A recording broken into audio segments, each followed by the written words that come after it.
Chapter 114. Hello leaders. Welcome to our police station for guidance. Zhang Meng smiled like a dog's tail flower and saluted to Shi Kuai and the other three people one by one. Director Zhang is so good at work. I dare not guide you. Shi Kuai said in a cold voice. You arrested Dr. Qin. Give me a reason. Dr. Qin? Zhang Meng heard the dissatisfaction in Shi Kuai's tone. He was so nervous that he realized that Dr. Qin was Qin Haodong. He tried to explain. Director, when we went out we found that Dr. Qin injured more than a dozen people. Those people were all seriously injured. That's why I ordered to arrest him. Shi Kuai said in a cold voice. You arrested him for beating people? Have you ever investigated whether Dr. Qin was acting in self-defense? And those gangsters injured so many people. As the people's police, shouldn't you arrest any of them? The cold sweat on Zhang Meng's forehead suddenly flowed down. He said in a trembling voice, I'm sorry, Director. I'm incompetent and thoughtless. I'll correct myself in the future. At this time, Li Changji said in a low voice, Is it just a problem of incompetent? Is there any other reason? Zhang Meng was so scared that he almost wet his pants. Everyone in Jiangnan City knew that Li Changji was the iron-fisted secretary of the Commission for Discipline Inspection. Anyone who was targeted by this secretary would be in big trouble. The most important thing was that he was really dirty. He hesitated for a long time and couldn't say a complete sentence. Shi Kuai said, Don't talk nonsense. Let Dr. Qin out. Zhang Meng said with a bitter face, Director Shi, Dr. Qin is not in our police station. He is now in the county crime squad. Li Changji asked with a cold face. Didn't you arrest him? Why did you send him to the crime squad? Is this in line with the procedure? Zhang Meng wiped the cold sweat on his forehead and said nervously. Secretary Li, I just followed the director's order. The deputy director asked me to send him there, so I did. Shi Kuai said. Stop talking nonsense. Take us to the crime squad of the County Public Security Bureau. All right. I'm going now. Zhang Meng hurriedly got in his car and led the way. At this time, he thought of Qin Haodong's warning. Now he really regretted it. He regretted provoking such a big shot. He really didn't know whether he could keep his hat after the matter was settled. However, it was too late to regret it now. He could only hope that Fu Haiken could rely on his experience and connections to get through this. If Fu Haiken was fine, then he would naturally be fine. In the criminal police unit of Wufeng County, Qin Haodong was handcuffed to an iron stool, with two young policemen in their 20s guarding him. At this moment, the large metal door of the interrogation room opened, and a middle-aged man in his 50s walked in. He was red and reeked of alcohol. It was obvious that he had just left the table. Fu Haiken heard that he had caught Qin Haodong, so he came to interrogate him personally. The most important thing he wanted to figure out was how Bai Wenjie went crazy. However, there were some private things involved in this matter. Naturally, he didn't want others to hear it. First, he asked someone to turn off the surveillance of the interrogation room. And then he waved to the two young policemen and let them all go out. He glanced at Qin Haodong. The young man was not nervous at all. He looked relaxed, just like a guest here. He asked, Are you Qin Haodong, the grandson of old Li? Qin Haodong didn't answer his question. Instead, he looked up and asked, Are you the director of the County Public Security Bureau, Bai Wenjie's brother-in-law? Fu Haiken sneered and said, It seems that you know a lot. In Wufeng County, if you offend me, you will certainly not have a good end. Be sensible, and tell me what I ask you. If you make me happy, I can let you stay in prison for a few years less. Qin Haodong smiled slightly and still said to himself, In fact, you shouldn't have provoked me. After this incident, you should have kept an eye on your brother-in-law and behaved honestly. Maybe you can still be the director for a few more years. But now that you have caught me here, it is destined that the director's position has come to an end. Boy, are you out of your mind? Fu Haiken felt that he was going crazy. He pointed at Qin Haodong and said angrily, Tell me honestly, what did you do to Bai Wenjie? How did you make him crazy? Qin Haodong said, He is fine. He is not crazy at all. Nonsense.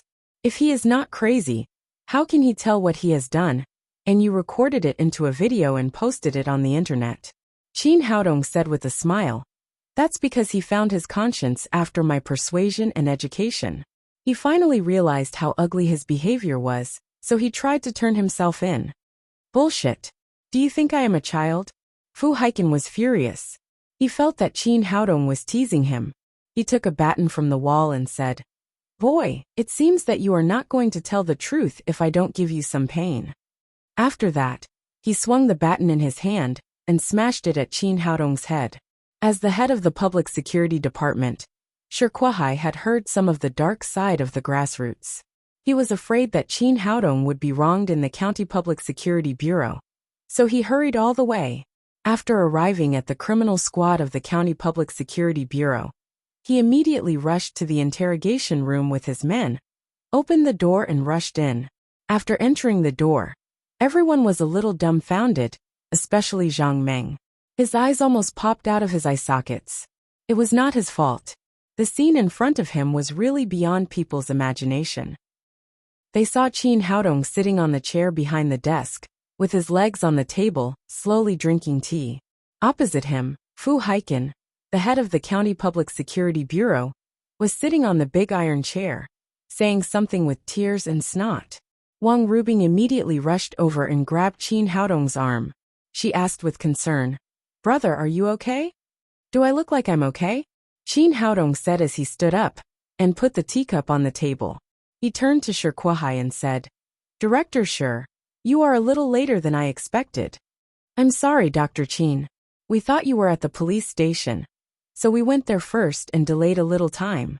After that, Shi Kuai introduced Li Changji and others behind him to Qin Haodong one by one. After the greetings, Qin Haodong said to Li Changji, Secretary Li, you came just in time.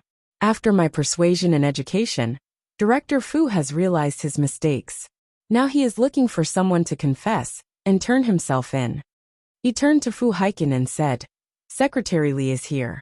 Confess all the dirty things you have done from the beginning to the end.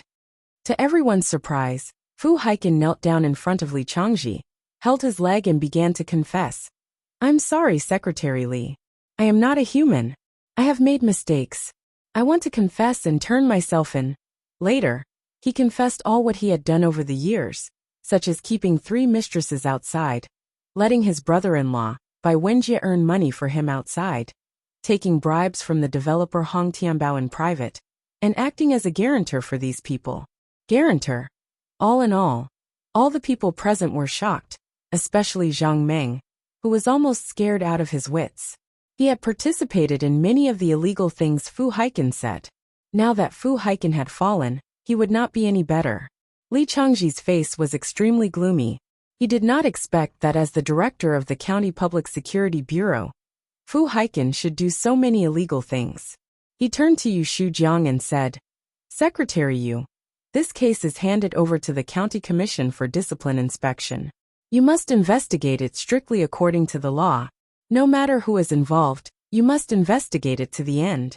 Report to me face to face when you have the result. Yes. Yu Shujiang answered, and asked the staff of the Commission for Discipline Inspection, who had just arrived to take Fu Haiken and Zhang Meng away. At the same time, he also arranged other police officers to arrest the developer involved in the case, Hong Tianbao. Hong Tianbao only spent 50,000 yuan to sign the moving agreement with Li Qingshan. He was overjoyed. He had just prepared a table of food and wine at home to celebrate. However, before he could drink the wine, he was taken away by the police who had rushed over. Under the supervision of Li Changji, the staff of the County Commission for Discipline Inspection worked at a high speed. In fact, this case was very easy to handle. The 2 main members, Fu Haiken and Bai Wenjie, confessed to what they had done and said everything they were asked. The staff of the Commission for Discipline Inspection were a little confused. They had never seen such honest criminals in all these years. Not only did the 2 of them clearly state what they had done, but they also revealed the location of the evidence and the location of the account books. If the staff did not understand, they would explain patiently and carefully, including their motives and details of the crime. It was a model of confession. Because of this, Zhang Meng and Hong Tianbao could not deny it even if they wanted to. Soon, the four people were taken to the detention center, waiting for the court to pronounce the sentence. In the VIP room of the Li Xiang Hotel in Wufeng County, Qin Haodong, Shi Kuohai, and Li Changji sat together. Li Changji looked Qin Haodong up and down. If it were someone else sitting with the head of the Public Security Bureau and the secretary of the Commission for Discipline Inspection, he would inevitably be submissive and nervous. However, the young man in front of him was calm and didn't care about their identities at all. His bearing made them secretly admire him. "Dr. Qin, I have something to ask you. I don't know if it's okay." "Secretary Li, just say it," Qin Haodong said lightly. "I just received a call from my subordinates, saying that what Fu Haiken said is true, and the evidence has been found, which is completely consistent with other people's confessions. I want to ask, how did you make him confess voluntarily?" This was indeed a mystery in Li Changji's heart. He had been working for the Commission for Discipline Inspection for so many years, and he knew how stubborn those corrupt people were. They would never confess until the last moment. But Fu Haiken completely subverted his understanding. He confessed all the facts of his crime without any falsehood. Although he didn't know the specific reason, he guessed it must have something to do with the young man in front of him. So he asked. Qin Haodong smiled and said, "In fact, it's very simple. I told him the principles of being a man, and he realized his own mistakes, crying and shouting to turn himself in." Li Changji naturally did not believe this. If anti-corruption was so easy, there would be no corrupt people in Huaxia. But the fact was in front of him, and he could not find any reason to refute. Shi Kuohai said, "Old Li, I told you that Dr. Qin is a master, and we ordinary people can't see through the actions of a master. The case has come to an end, so let's not talk about it. Let's talk about the medical treatment first." Chapter 115. That's not a problem. Qin Haodong asked Li Changji to stretch out his left hand and began to feel his pulse. 2 minutes later, he withdrew his right hand. Shi Kuohai asked, "How is it, Dr. Qin? Can old Li's disease be cured?" Qin Haodong said, "No problem. It's not a serious disease. It can be cured now." "Now right here?" Li Changji couldn't believe it. He had seen many famous doctors, but none of them could cure his leg. But this young man said that he could be cured here. If Qin Haodong hadn't cured Shi Kuohai's disease, he would have thought that he had met a swindler. "Here is fine. It'll only take a few minutes," Qin Haodong said. He asked Li Changji to put his leg on the opposite stool, and then roll up his trousers. He took out the needle bag from his pocket, and began to treat the disease with acupuncture. 5 minutes later he took back the silver needles and said, "Well, try to walk." That's it?" Li Changji couldn't believe it. He slowly stood up from the chair, and began to try to walk. Originally, his injured leg would hurt badly as soon as it touched the ground. But this time, after walking a few steps, he didn't feel any pain at all. He tried to jump a few more times. He didn't feel any pain. On the contrary, he was much stronger than before. "A magic doctor. You're really a magic doctor." After being happy, Li Changji asked, "Dr. Qin, what's wrong with my leg? Why can't the doctors in those big hospitals do anything about it? But you can easily cure it here." Qin Haodong said, "After your leg was fractured, although the broken bones were connected, the injured nerves and meridians didn't recover. In addition, you haven't had a good rest these years, so you're getting more and more tired. Those doctors of Western medicine don't even know what meridians are, so they can't find the cause. The acupuncture I just performed is called rejuvenating acupuncture. Its biggest effect is to repair the damaged tissues and meridians. Now the meridians and nerves in your leg have recovered, so it naturally doesn't hurt anymore." "A magic doctor. You're really a magic doctor. I'm convinced." Li Changji sighed and said, "Dr. Qin, how about the consultation fee? Just tell me how much you need." Qin Haodong looked at Li Changji, who was dressed in plain clothes. It seemed that he was not a rich man. Qin Haodong said, "Forget about the medical fee. You just need to promise me one thing." Hearing his words, Li Changji's expression changed and he said, "Dr. Qin, I never do things that violate my principles, so you'd better charge me." No matter how much it is, just forget about the request. Qin Haodong smiled slightly. Shi Kuai said that Li Changji was an honest and upright official. He didn't believe it at first, but now it seemed that it was true. He said, Secretary Li, I haven't made my request yet. Don't be in a hurry to refuse. Actually, it's not a big deal. My sister, the young lady you just met, passed the civil service exam and entered the Jiangnan Health Bureau. She will be considered a part of the government in the future.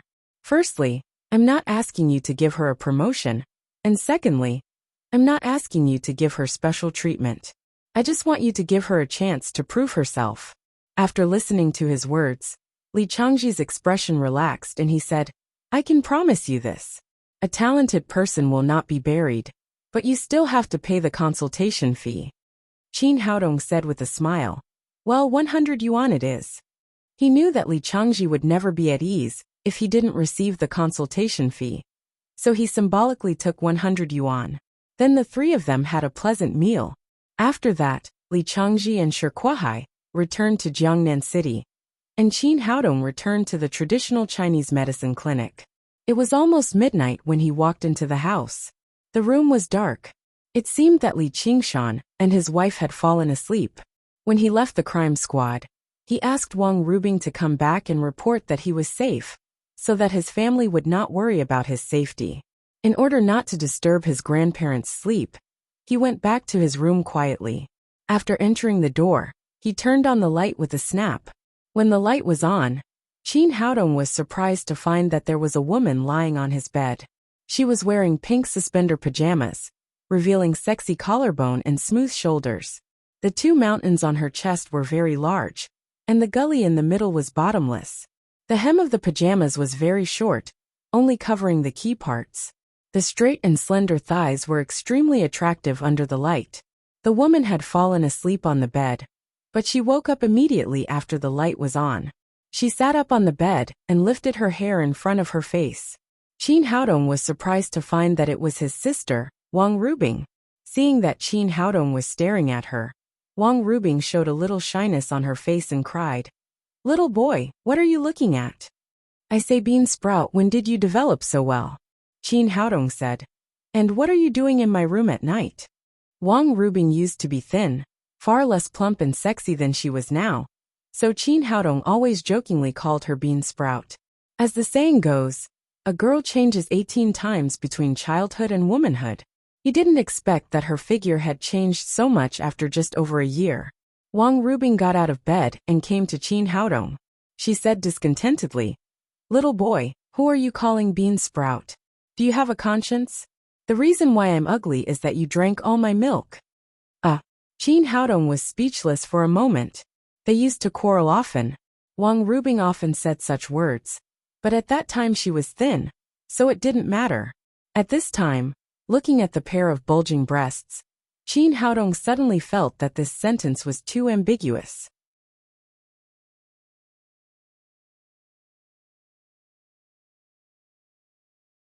Wang Rubing didn't notice anything wrong and continued to say, It's because my mother is biased and gives all her milk to you that I can't grow taller.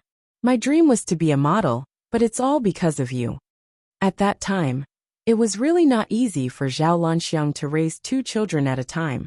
So Zhao Lanxiang's growth was a little slower than her peers when she was a child. But now she was 1.65 meters tall. Although she was still a little short of a professional model, she was not short among her peers. Well, it's my fault. I'll buy you a car of Trenza tomorrow, okay? Qin Haodong said with a smile, Sister, it's so late. What are you doing in my room? Do you think I want to come? My mother was afraid that you would drink too much, so she asked me to prepare honey water and put it here. You don't know what's good for you. Feeling the concern of his family, Qin Haodong felt warm and said, I know what's good for me. My sister is the best to me. In the future, when you go to Jiangnan City, I'll cover for you if anything happens. That's more like it. Wang Rubing was very satisfied with his attitude and asked, Then tell me first, how did you make so much money? Are you a sugar daddy? Sugar daddy? Qin Haodong was speechless. Was he so qualified to be a gigolo? He said, How is that possible? My value is too high. The rich woman who can support me hasn't made enough money yet. Tell me, how did you make so much money? Qin Haodong said, I'm a doctor. That money is earned by treating others. Come on, I've treated people all my life, and I haven't made so much money. Wang Rubing didn't believe it. Believe it or not, go back to your room. I'm going to bed. Who cares about you?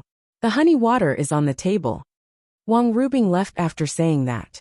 Qin Haodong drank up the honey water on the table, and suddenly felt much better. Then he went to bed and fell asleep. He was really tired today. The next morning, he was sleeping soundly, but he was directly pulled out of bed by Zuolangji. Grandma, what's up? He asked. Zuolangji said, get ready. We're going out for a blind date today. Qin Haodong remembered that there was a blind date. He said helplessly, Grandma, can we not go? Of course not. I've already made an appointment with the girl. But you don't have to go so early, do you? Qin Haodong said. What time is it? Get up and have breakfast. Then get ready. We're the men, so we can't be late. There's no harm in going early. Looking at the old lady's serious expression, Qin Haodong knew that he couldn't avoid it. He had to deal with it. He got up, had breakfast, and followed Zuolangji out of the house. Grandma, how many are you going to let me meet? Qin Haodong asked. Zuolangji said with a smile, Child, you must be careful about blind dates. You can't meet too many people in a day. I've arranged 3 for you today. In the morning, you'll meet Grandma Wang. At noon, you'll meet Grandma Li. And in the afternoon, you'll meet Grandma Zhang. Qin Haodong was speechless. It seemed that the old lady had arranged more blind dates than today. There might be more in the next few days. Soon, they came to the door of a cafe to meet the blind date introduced by Grandma Wang. Qin Haodong had seen the girl's photo. Although it had been beautified, she was generally good-looking and could barely reach 60 points. Zuolangji asked Qin Haodong to go in and wait. She sat directly on the bench opposite the cafe. Qin Haodong was speechless as he looked at his grandma waiting outside the door. It seemed that he couldn't leave the cafe without the blind date. The appointed time was 9 o'clock in the morning, but 10 minutes had passed, and there was still no sign of the girl. Qin Haodong was annoyed waiting for a while. At this time his cell phone rang. He took a look and found it was a strange number. He thought it was the girl. After pressing the answer button, he found it was a man. Is this Qin Haodong, Mr. Qin? The tone of the man was very polite. Yes, who are you? Qin Haodong asked. Mr. Qin may not know me. I'm Su Jinkai from Jiangnan First Grade Construction Company. Qin Haodong had heard of Jiangnan First Grade Construction Company. There were 2 most famous construction companies in Wufeng County. One was Tianbao Construction Company of Hong Tianbao, and the other was Jiangnan First Grade Construction Company. The reason why Tianbao Construction Company was famous was that Hong Tianbao took things by force, and no one dared to provoke him. In contrast, Jiangnan First Grade Construction Company was a very formal construction company, which made its reputation by the excellent quality of construction. Qin Haodong asked, Boss Su, what can I do for you? Su Jinkai said respectfully, Mr. Qin, after Hong Tianbao was arrested, the reconstruction of the old street was handed over to our Jiangnan First Grade Construction Company. I want to talk to you about the relocation. About the relocation? Qin Haodong thought that these businessmen acted so fast. Hong Tianbao had just been arrested yesterday, and there was already a new move today. Anyway, he was bored now, so he directly sent his address. It had to be said that Su Jinkai's action was really fast. In less than 5 minutes, a black Mercedes-Benz car stopped in front of the cafe. A middle-aged man in his 40s walked into the cafe. Hello, Mr. Qin. After seeing Qin Haodong, Su Jinkai immediately greeted him warmly and reached out his right hand. Qin Haodong shook hands with him and said, Mr. Su, what do you want to talk to me about? Chapter 116. Qin Haodong smiled slightly. It seemed that Su Jinkai regarded his family as a nail-biter. He said, I only have 2 requirements for the relocation. First, build a Chinese medicine clinic of the same size for my grandfather, and we will move immediately after it is built. Second, give the neighbors a fair and reasonable demolition price. That's it. Is there no other requirement? Su Jinkai's face showed an imperceptible surprise. He had inquired about it. This young man seemed to be simple, but in fact he had a strong background. Last night, he put Hong Tianbao in prison, and at the same time, he brought down Fu Haiken, the director of the County Public Security Bureau. Then he brought the director of the police station Zhang Meng, and by Wenjie to prison. As a local developer of Wufing County, he knew that if he wanted to complete the reconstruction project of the old street, he must first do the work of the Chinese medicine clinic, and to move the clinic, he must get the consent of this unfathomable young man. In order to reconstruct the old street, he had been prepared for Qin Haodong to make an exorbitant demand before he came. He did not expect that Qin Haodong only made these two simple and reasonable requirements. Qin Haodong said with a smile, "It's not that simple. Our family is not a nail-biter, and we have never made any unreasonable requirements." Su Jinkai said readily, "Well, I agree to both of Mr. Qin's requirements. Not only will I build a modern Chinese medicine clinic for Mr. Li, but I will also pay you the demolition fee according to the national standard. I will also give you a 4-bedroom, 2-hall apartment of Jiangnan first grade, with a living area of 160 square meters." He had heard that Qin Haodong easily brought the director of the Public Security Bureau and the secretary of the Municipal Commission for Discipline Inspection. It was certainly not bad to have a good relationship with such a powerful young man. Moreover, Qin Haodong's requirements were too low. Even if he gave him a house, it would be much lower than he expected. Qin Haodong thought about it. He had planned to buy a house for his aunt's family this time. Now someone took the initiative to send it to him, which saved him the trouble of buying a house. "Well, I'll take the house," Qin Haodong said again. "Mr. Su, is it profitable to reconstruct the old street in this way?" Su Jinkai said, "Of course it's profitable, and it's very profitable. I'm a businessman, not a philanthropist. I won't do a losing business." "Then I don't understand. Since developing the old street in this way can bring huge profits, why didn't Hong Tianbao do it?" Su Jinkai smiled and said, "It's actually very simple. First of all, Sammo Hung is too greedy. He always wants to earn more, so he deducted everyone's salary, relocation expenses. Secondly, Sammo Hung's real estate company was a semi-illegal enterprise, and he kept some idle people in the society. These people had to spend a large sum of money every year, and it was naturally counted as part of the company's profits. At the same time, he also gave Fu Haiken and the others some benefits. In comparison, his costs were much higher than a legal enterprise like mine. Of course, Hong Tianbao had his own advantages in doing this. If Mr. Qin hadn't sent him to prison this time, the old street would have been in turmoil. The juicy meat of Qian, it won't even reach my bowl." Qin Haodong nodded and said, "Oh, I understand. Mr. Qin, can we sign the agreement?" Su Jinkai asked. Although the legal representative of the clinic was Li Qingshan, he cared more about Qin Haodong's opinion. "Prepare the agreement. I'll ask Grandpa now." Qin Haodong dialed Li Qingshan's number, and soon got a positive answer. Then he directly signed the relocation agreement with Su Jinkai. "Mr. Qin, this is a fully renovated 4-bedroom and 2-hall apartment in Jiangnan first grade. You don't need to bring anything. You can move in with your luggage," Su Jinkai said as he handed a bunch of door keys to Qin Haodong's hand. "I'll arrange someone to handle the housing procedures tomorrow, and then send them to Mr. Qin." Su Jinkai did things without delay. After the agreement, he got up and left the coffee shop directly. Not long after he left, the two women walked up to Qin Haodong and sat down without hesitation. Qin Haodong looked at the two women. The younger one was about 20 years old. Although she was not as beautiful as in the photos, she was somewhat similar. It seemed that they were the blind dates he had been waiting for. The middle-aged woman next to her was about 50 years old. She should be the girl's mother. The young woman was wearing a black one-piece dress and black one-piece stockings. Her makeup was so thick that people couldn't see her original appearance, but her arrogance couldn't be hidden. She raised her chin and looked at Qin Haodong with disdain flashing in her eyes. She asked arrogantly, "Are you Qin Haodong?" It was Qin Haodong's first blind date. This feeling was a little strange. He said with a smile. I am. Are you Zhang Meili? The woman didn't answer his question. Her expression was very stiff. She said coldly, if you want to have a blind date with me, you have to answer a few questions of mine first. Well, ask away. Qin Haodong had a smile on his face, and his attitude was still good.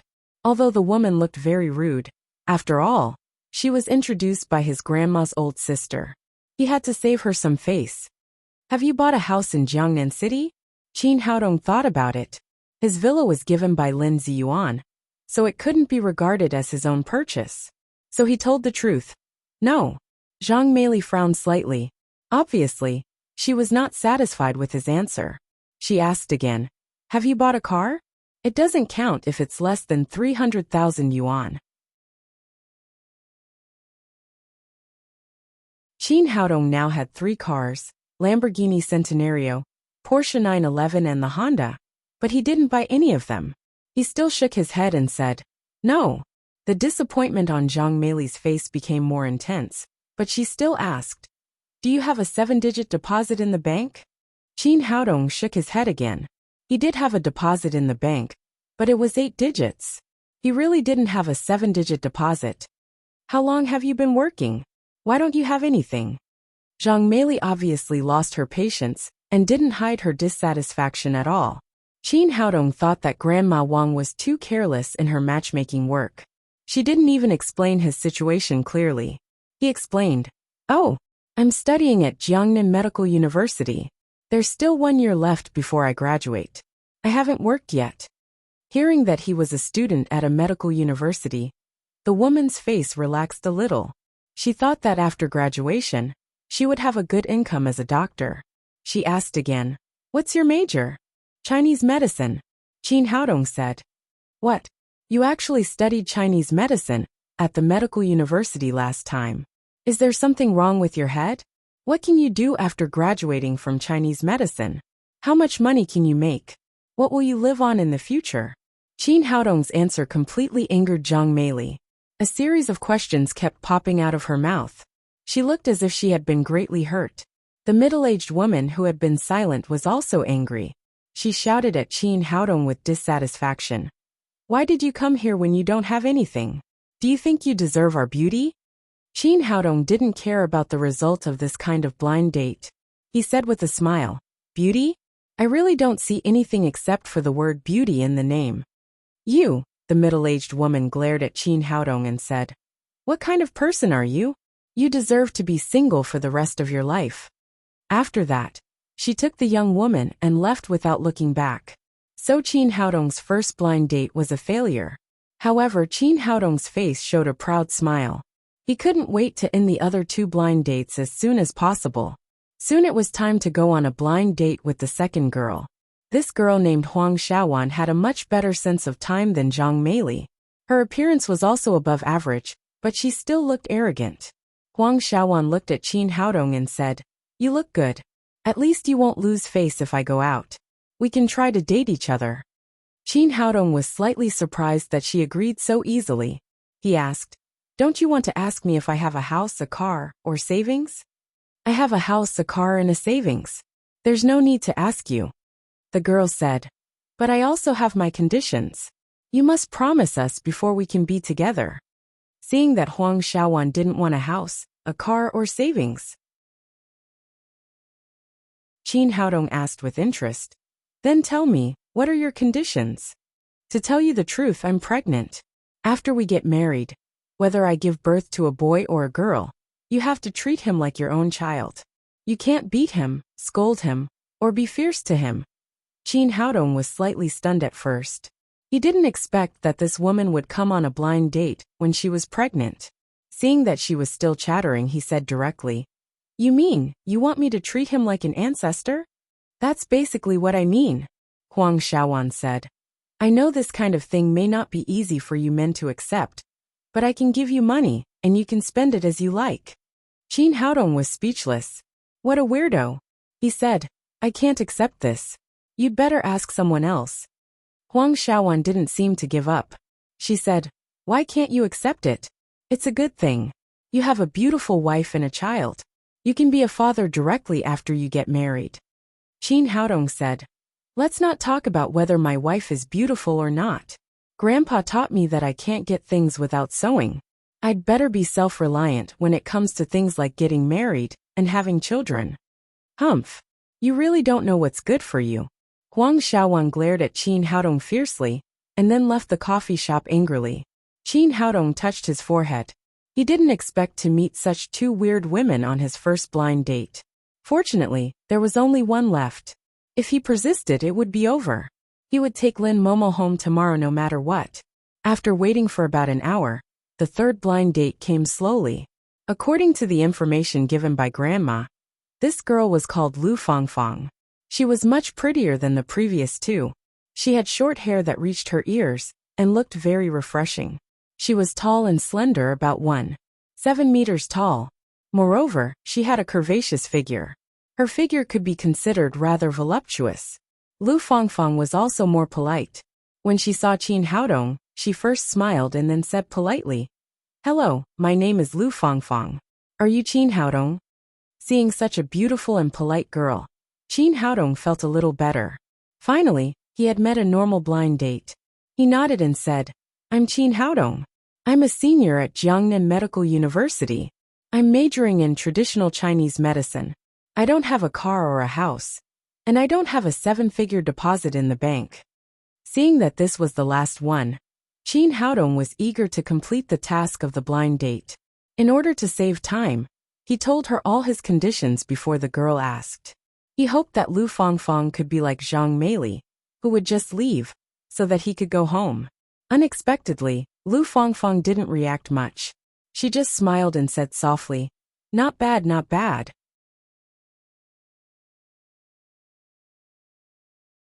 Chapter 117. You're really good.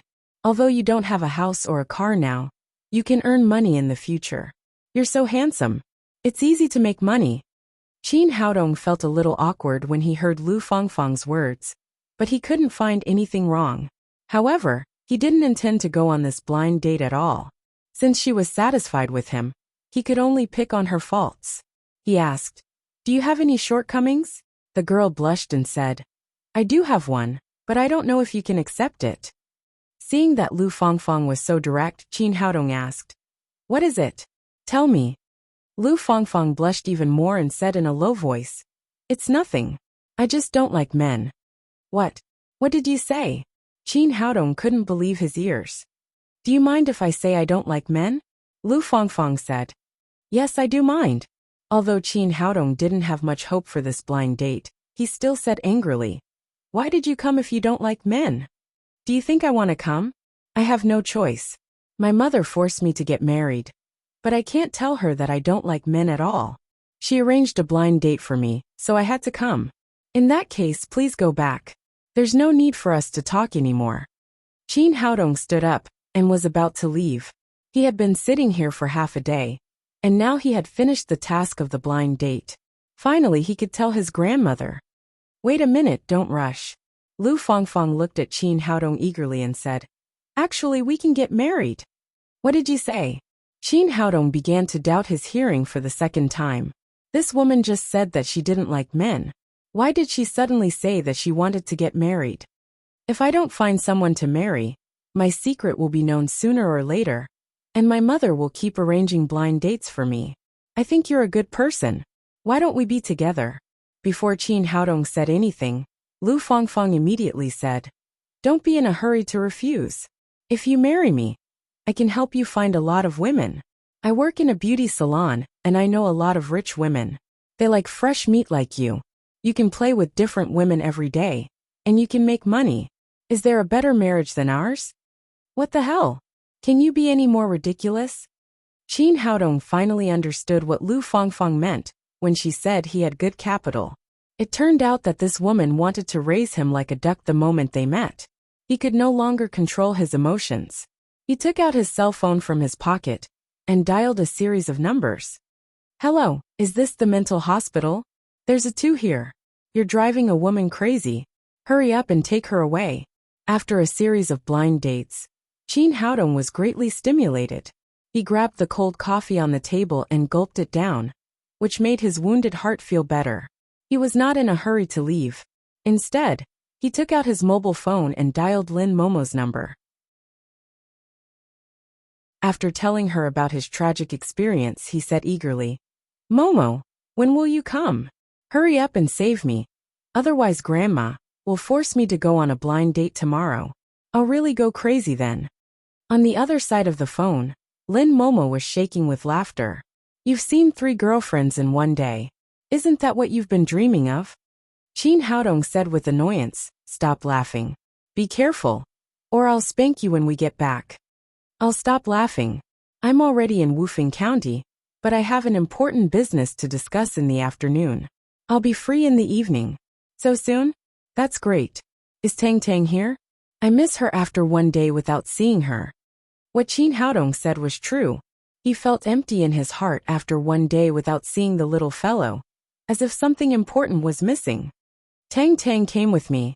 Last night, she complained that she missed you. She kept holding the jade you gave her. She said that she would think of you when she held the gift." Thinking of his daughter's lovely appearance, Chin Haodong felt warm in his heart. He said again, "Did you miss me?" Lin Momo hesitated for a moment and finally said yes to the phone.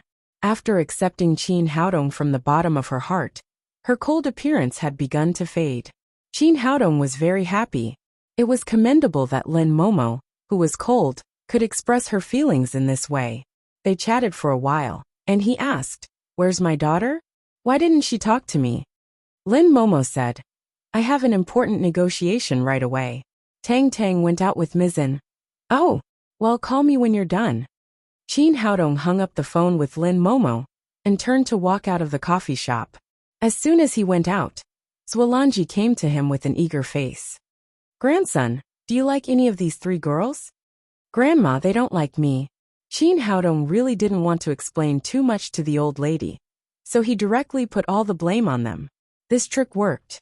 The old lady said discontentedly, "Why don't they like my grandson? My grandson is so excellent. Why don't you like them?" "Son, don't worry. We still have 3 girls tomorrow. Keep looking.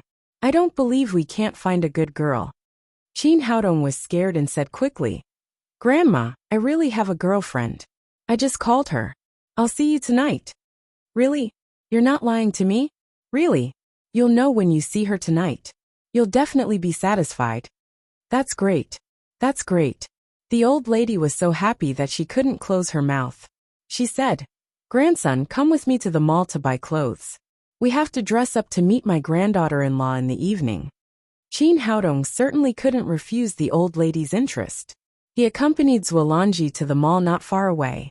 Before they entered the door, they suddenly heard someone calling, "Dongzi, is that you?" Chin Haodong looked back and saw a sunny and handsome big boy standing behind him, looking at him with a smile. This was Ma Wenjue, his junior high school classmate and close friend. "Ma, it's you." Chin Haodong was also very happy to see his close friend. After going to college, he lost contact with many of his classmates. Only Ma Wenjue and Chin Haodong often kept in touch. "Hello, Grandma."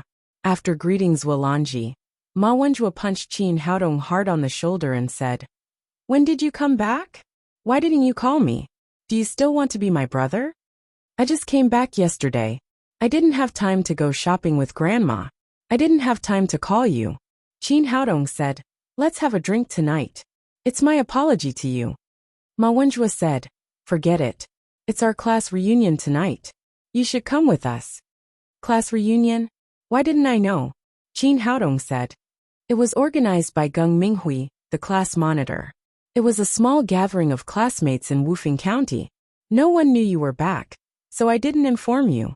But since you are here, let's go together." Ma Wenjue said, "By the way, do you have a girlfriend? If you do, take her with you." The class monitor told the classmates that if you have a family member, and if you have a wife, I'm the only single dog. Chin Haodong asked, "What's wrong? Didn't you break up with that Japanese slave for a while? Why haven't you let her go?" Ma Wenjue used to be a couple with his junior high school classmate, Zhang Xiaoyi. They were going to get married some time ago, but Zhang Xiaoyi suddenly found a Japanese man.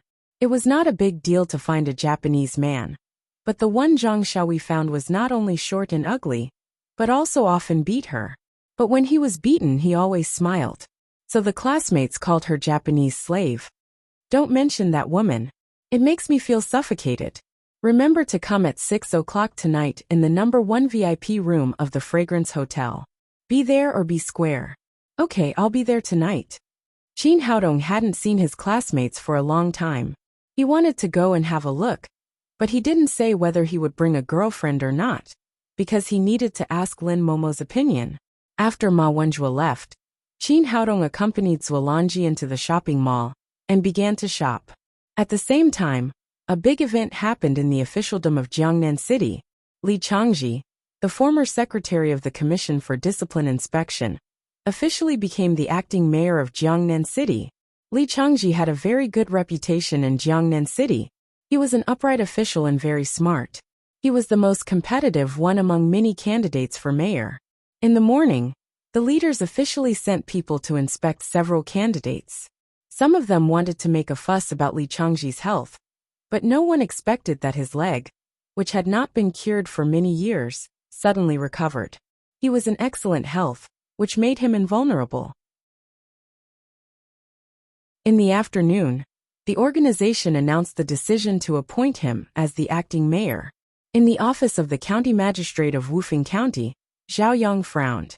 What Fu Haiken had done had a very bad influence on Wufeng County. Although it had nothing to do with him, as the county magistrate in charge, he still couldn't shirk the responsibility. The most important thing was that this case was personally supervised by Li Changji. Now he was promoted to the mayor.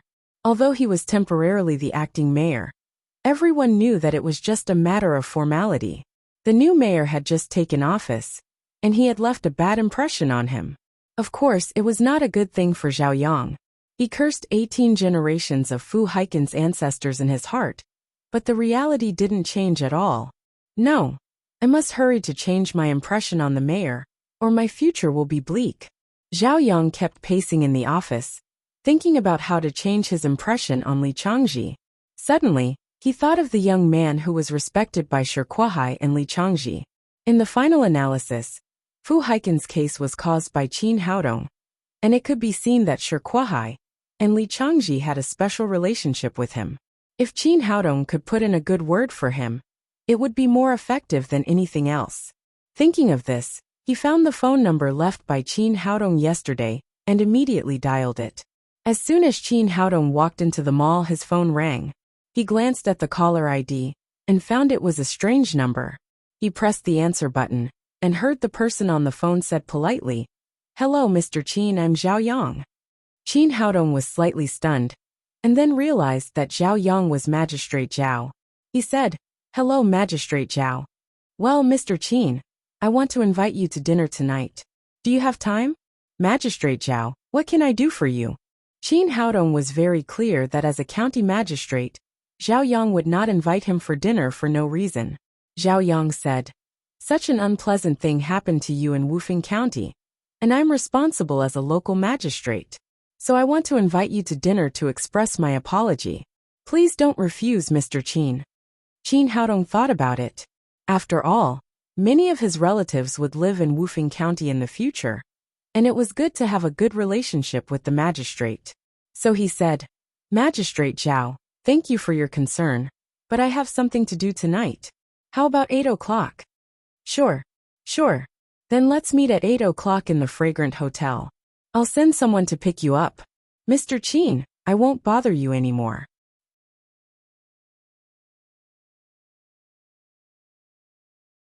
Chapter 118. Seeing that Chin Haodong accepted his invitation, Zhao Yang breathed a sigh of relief.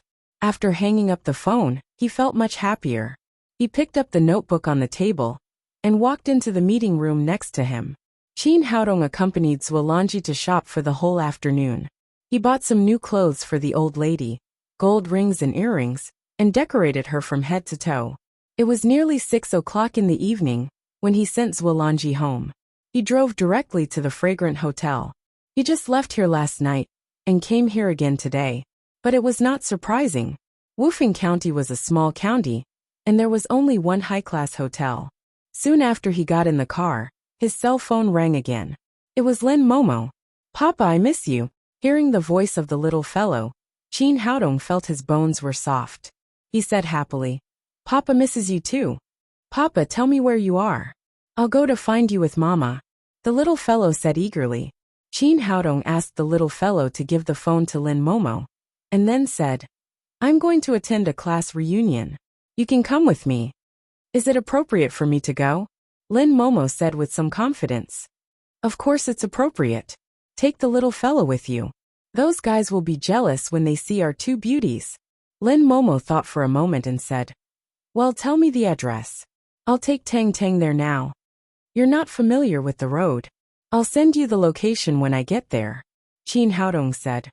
"What have you been doing this afternoon?" "Lin's group wants to build a jade processing industrial base in Wufeng County.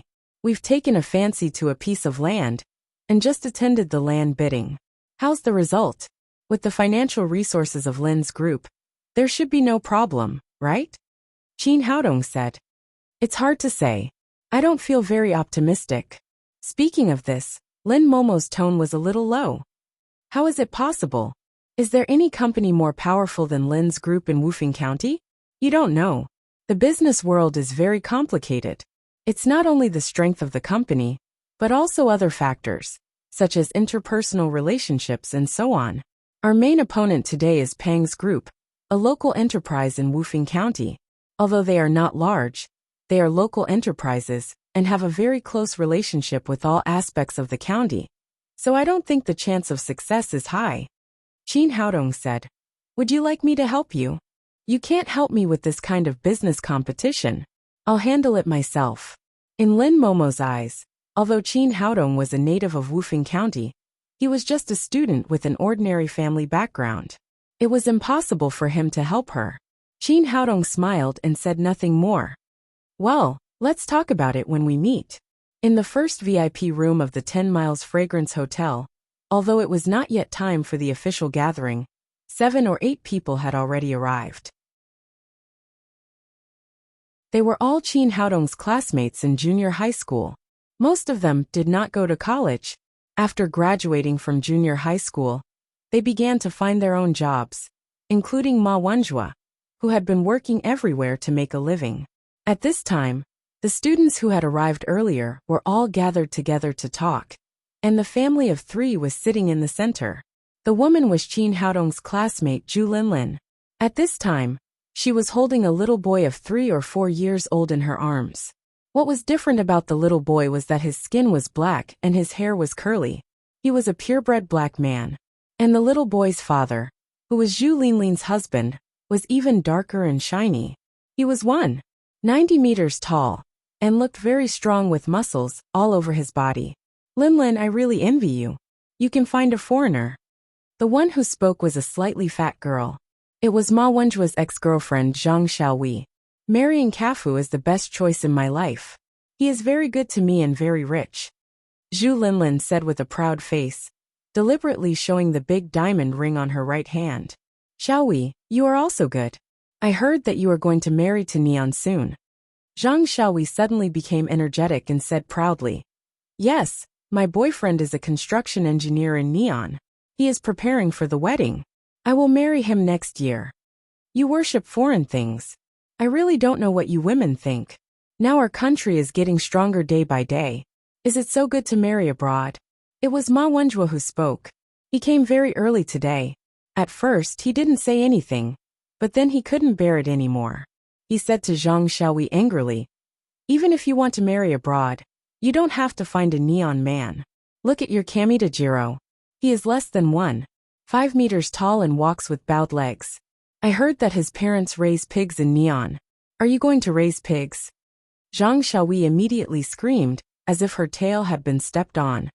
"Ma Wenjue, what are you talking about? What's wrong with being short? What's wrong with raising pigs? They are rich. No matter how bad my boyfriend is, he is 10,000 times better than you, a poor man who works everywhere. I was really blind to fall in love with a person like you." Zhu Linlin glared at Ma Wenjue. Obviously, she was extremely dissatisfied with the words "worship foreign things" just now. She then said, "Ma Wenjue, I didn't expect you to be so nationalistic. But foreign men are better than you. If you have the ability, You should also make more money, so that we don't have to go abroad to find one. So I think Xiaowi's choice is right. You are not so good, so don't be jealous of others. After that, she also leaned against Kafu's dark body, with a look that said, don't be jealous of me. With Zhu Linlin's help, Zhang Xiaowi was even more energetic. She pointed at Ma Wenjua's nose and shouted, although he is short, he can make money.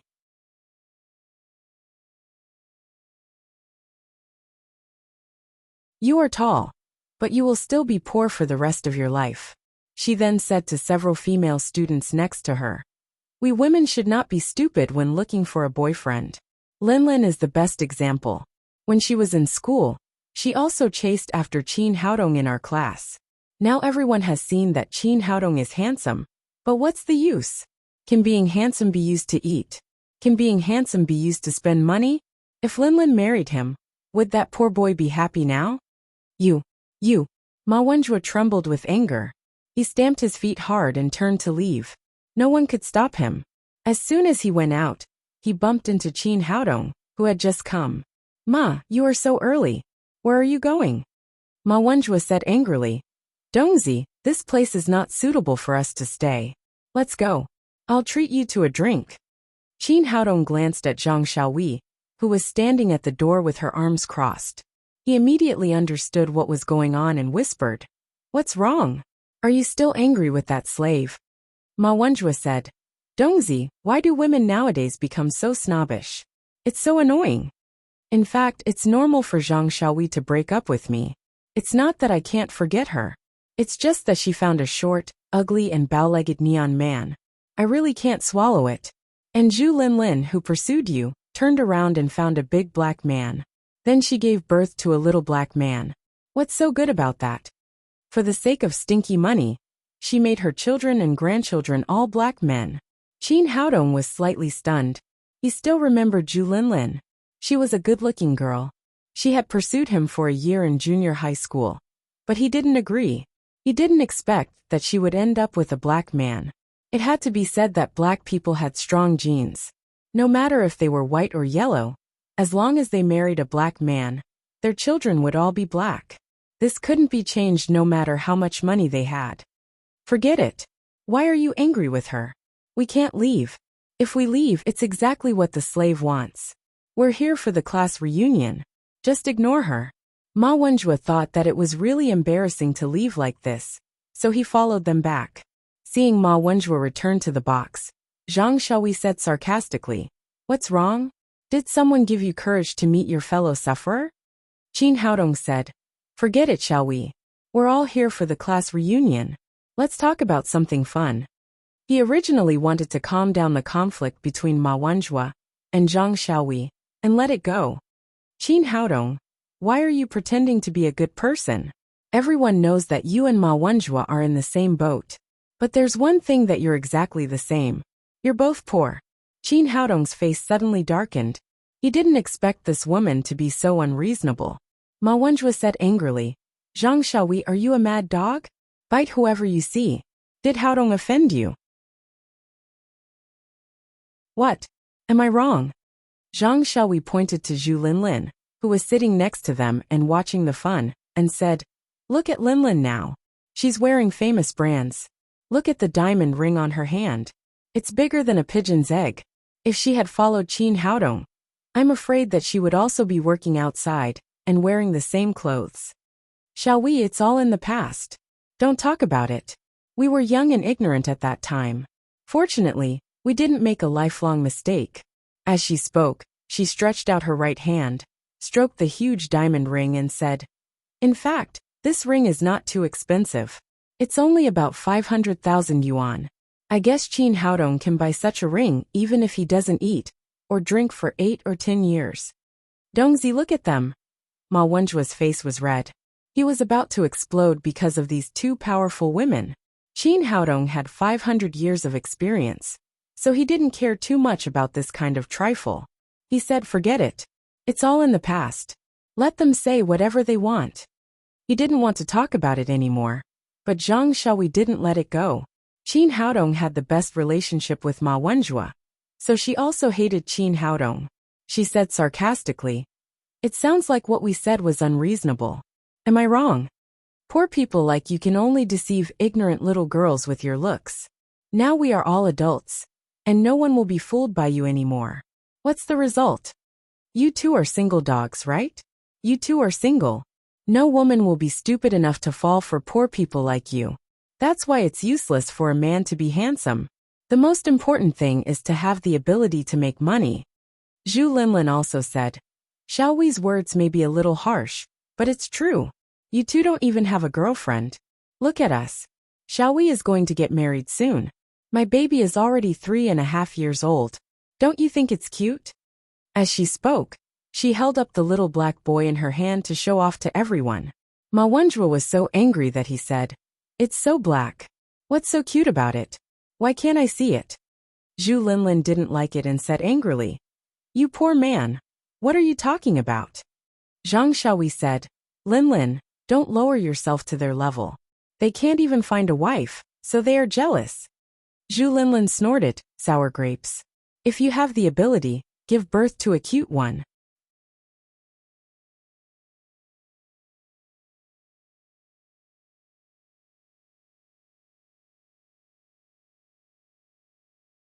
Chapter 119. Hearing the voice, everyone turned to look at the door at the same time. A little girl of 3 or 4 years old appeared at the door. She had a head of long black hair, a jade-like face and big eyes like the stars. Coupled with a pink gauze dress, she looked like a princess from a fairy tale, or a large doll. She was really very cute. Whose child was this? She was so cute. Her parents must be very beautiful, or they would never have given birth to such an elf-like little girl. Just when everyone was puzzled, the little girl threw herself into Qin Haodong's arms like a bird and kissed him on both cheeks. "Papa, I miss you so much. Oh my God, this is Qin Haodong's daughter." Everyone in the room was stunned. No one had expected Qin Haodong to have such a big daughter. Especially Zhu Linlin and Zhang Xiaowi. They were even more confused at this time. They had just laughed at Qin Haodong for not being able to find a wife. And in the blink of an eye, his daughter ran to them. And she was tens of thousands of times cuter than the little black boy in Zhu Linlin's arms. Qin Haodong was not surprised by the little fellow's arrival at all. He had already sent his location to Lin Momo before entering the door. "Tang Tang, where's Mama? Mama is behind me." The little fellow pointed back. Everyone's eyes gathered at the door again. A woman in a white professional suit came in. She looked about 20 years old. Although she was wearing a professional suit, it still could not hide her hot figure. She was curvy, especially the 2 towering mountains on her chest, which were enough to shatter the pride of all the women present. What was more eye-catching than her figure was her appearance, which was almost perfect and impeccable. There were no dead angles, and it was extremely exquisite. She had the face of an angel and the body of a devil. The room was strangely quiet for a moment, and only the sound of some male creatures swallowing could be heard occasionally. This woman was not only beautiful, but also had a hot figure and a strong aura. As soon as she appeared, she shocked everyone in the room. Lin Momo moved her sexy long legs and came to Qin Haodong's side under everyone's gaze. She reached out and took his arm. After looking around, she said domineeringly, "Who said my husband can't find a wife? He just doesn't like ordinary rotten leaves." Suddenly, there was a dead silence in the room. Everyone had different reactions. The boys were full of envy, jealousy, and hatred for Qin Haodong. They couldn't understand how a poor boy like him could find such a noble and beautiful woman. The girls were extremely shocked. The woman in front of them had a noble temperament, and her looks were off the charts. Moreover, one look, and they could tell that she was a person of wealth and status. This kind of woman could no longer be simply described as fair, rich, and beautiful. In comparison, people like them could only be called coarse branches and rotten leaves. Zhang Xiaowi, who had been aggressive just a moment ago, was now like an old hen whose neck had been strangled, unable to make any sound. She had always been an unforgiving woman. Her words were extremely mean, and she had never given people any leeway. But at this time, she had completely lost her fighting spirit. Facts spoke louder than words. Lin Momo only needed to stand beside Qin Haodong to make the most powerful counterattack. Now she was completely defeated and had nothing to say. She had been slapped in the face. As a former pursuer of Qin Haodong, Zhu Linlin's face was the ugliest at this time. The hateful woman who had just come in had said that she, who had always been proud, was a coarse branch and rotten leaves. This was unacceptable in any case. She wanted to fight back, but when she saw Lin Momo's impeccable beauty and noble temperament, she suddenly felt that she couldn't say anything. The tall black man Kafu originally knew little about Huaxia, so when Ma Wenjue and others were quarreling, he had never spoken. But there was no need for words to recognize a beauty. When he saw Lin Momo, Kafu immediately widened his eyes and almost drooled. He ran forward and said in stiff Huaxia language, "Hello, beautiful lady. My name is Kafu. I come from the powerful M country. I have a business in Huaxia, and my assets can reach tens of millions. Can we be friends?" After that, Kafu reached out his big black hand to Lin Momo, his face full of expectation. Seeing this scene in front of her, Zhu Linlin's face suddenly became even uglier. She was sitting next to him, but her husband went to talk to another woman, which really made her lose face. However, a woman like her, who completely depended on a man to survive, had no status at home. Although her heart was full of anger, she dared not show it. "I don't like black, and I don't want to be friends with you."